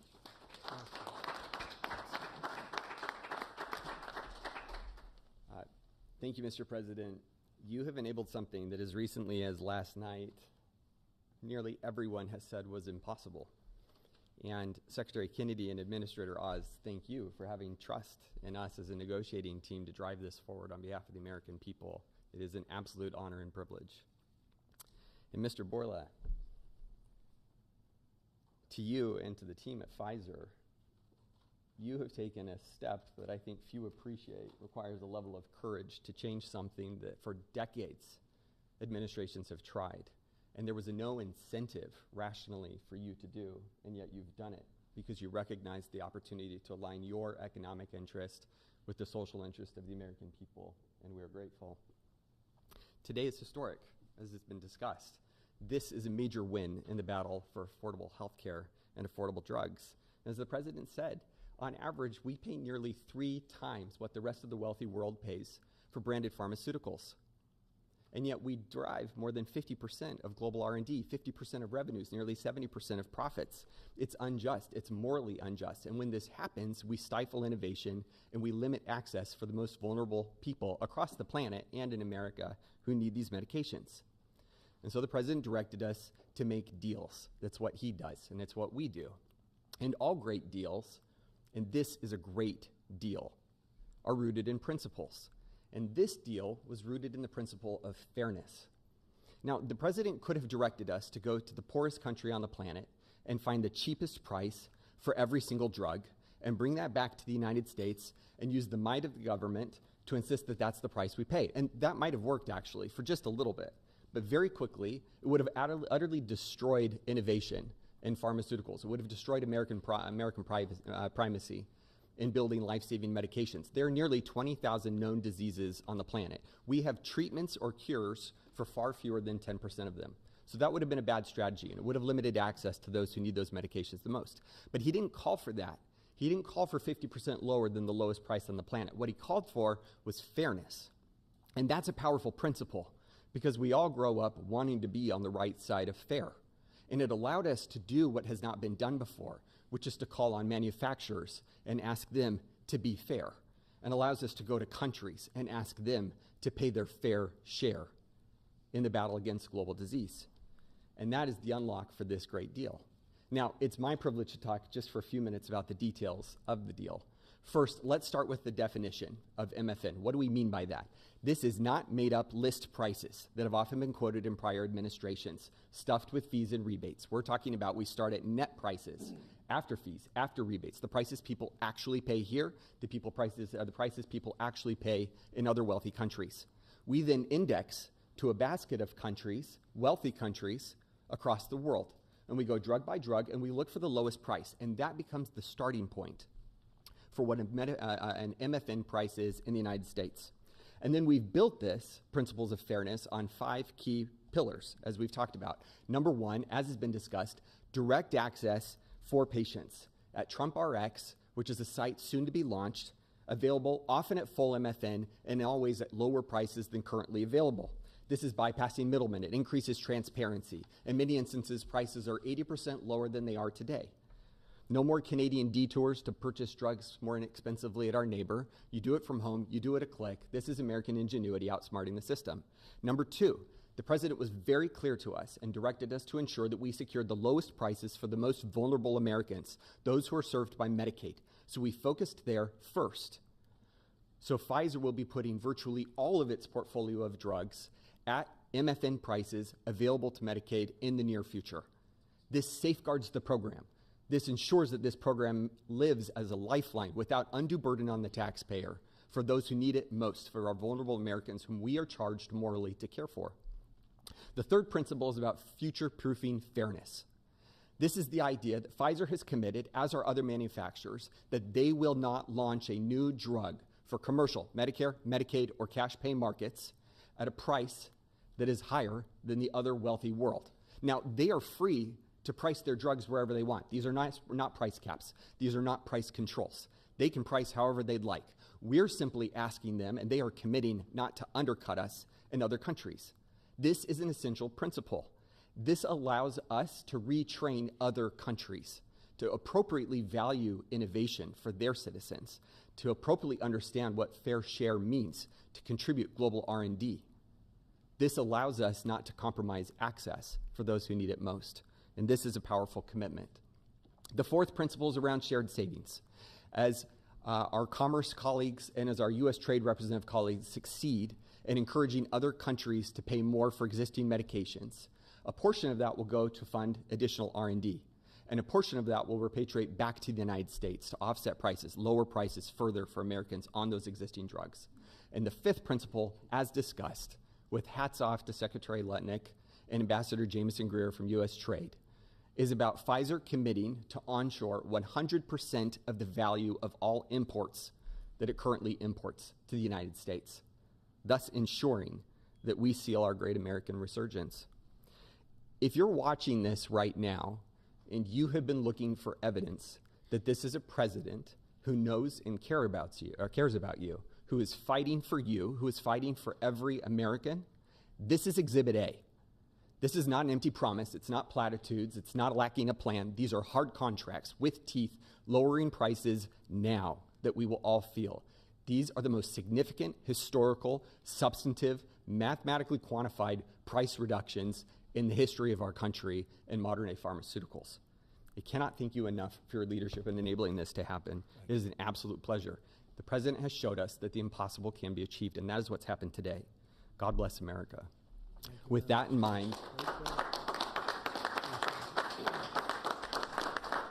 It is my absolute pleasure to introduce Albert Bourla, CEO of Pfizer.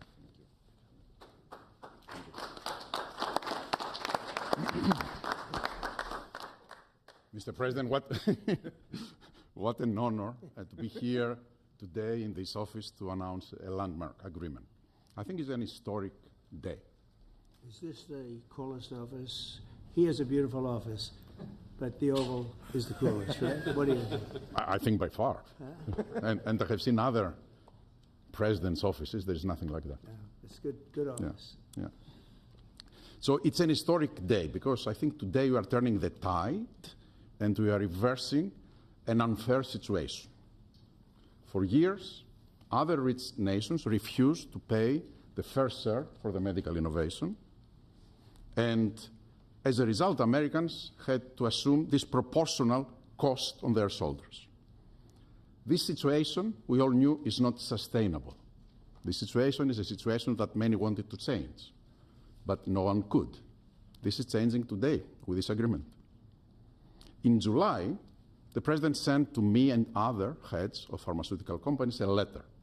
And over there, he articulated 4 specific requests. These requests, it was obvious to us, were designed to lower drug cost in the America in different ways, each one of them. And altogether, holistically, to have synergistic effect in the impact that that will have in the US healthcare cost and patients. With this deal that we signed today, we satisfied all 4 of President's requests, all 4. The big winner of this deal clearly will be the American patient. There is no doubt about it. They are the ones that will see significant impact in their ability to buy medicines. But I would argue that it is not the only winner. I think who else is a winner here? It is American innovation and American economy.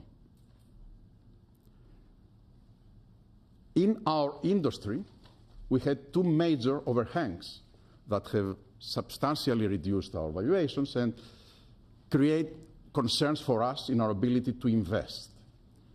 We are addressing both of them right now, and I will speak about them. The first one was the uncertainty of tariffs.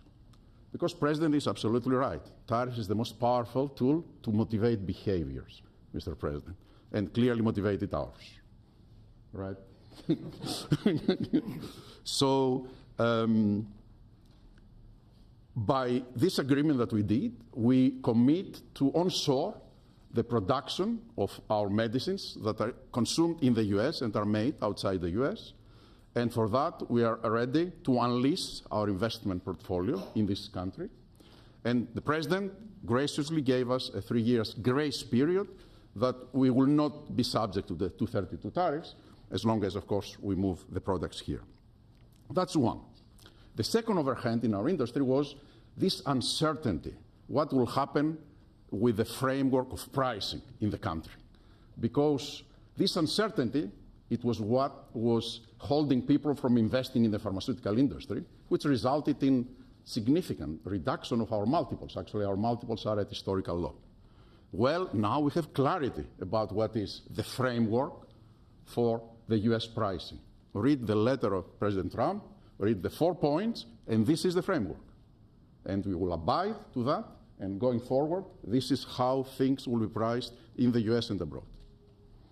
We are ready to invest, as the President also mentioned, $70 billion in the next few years from Pfizer.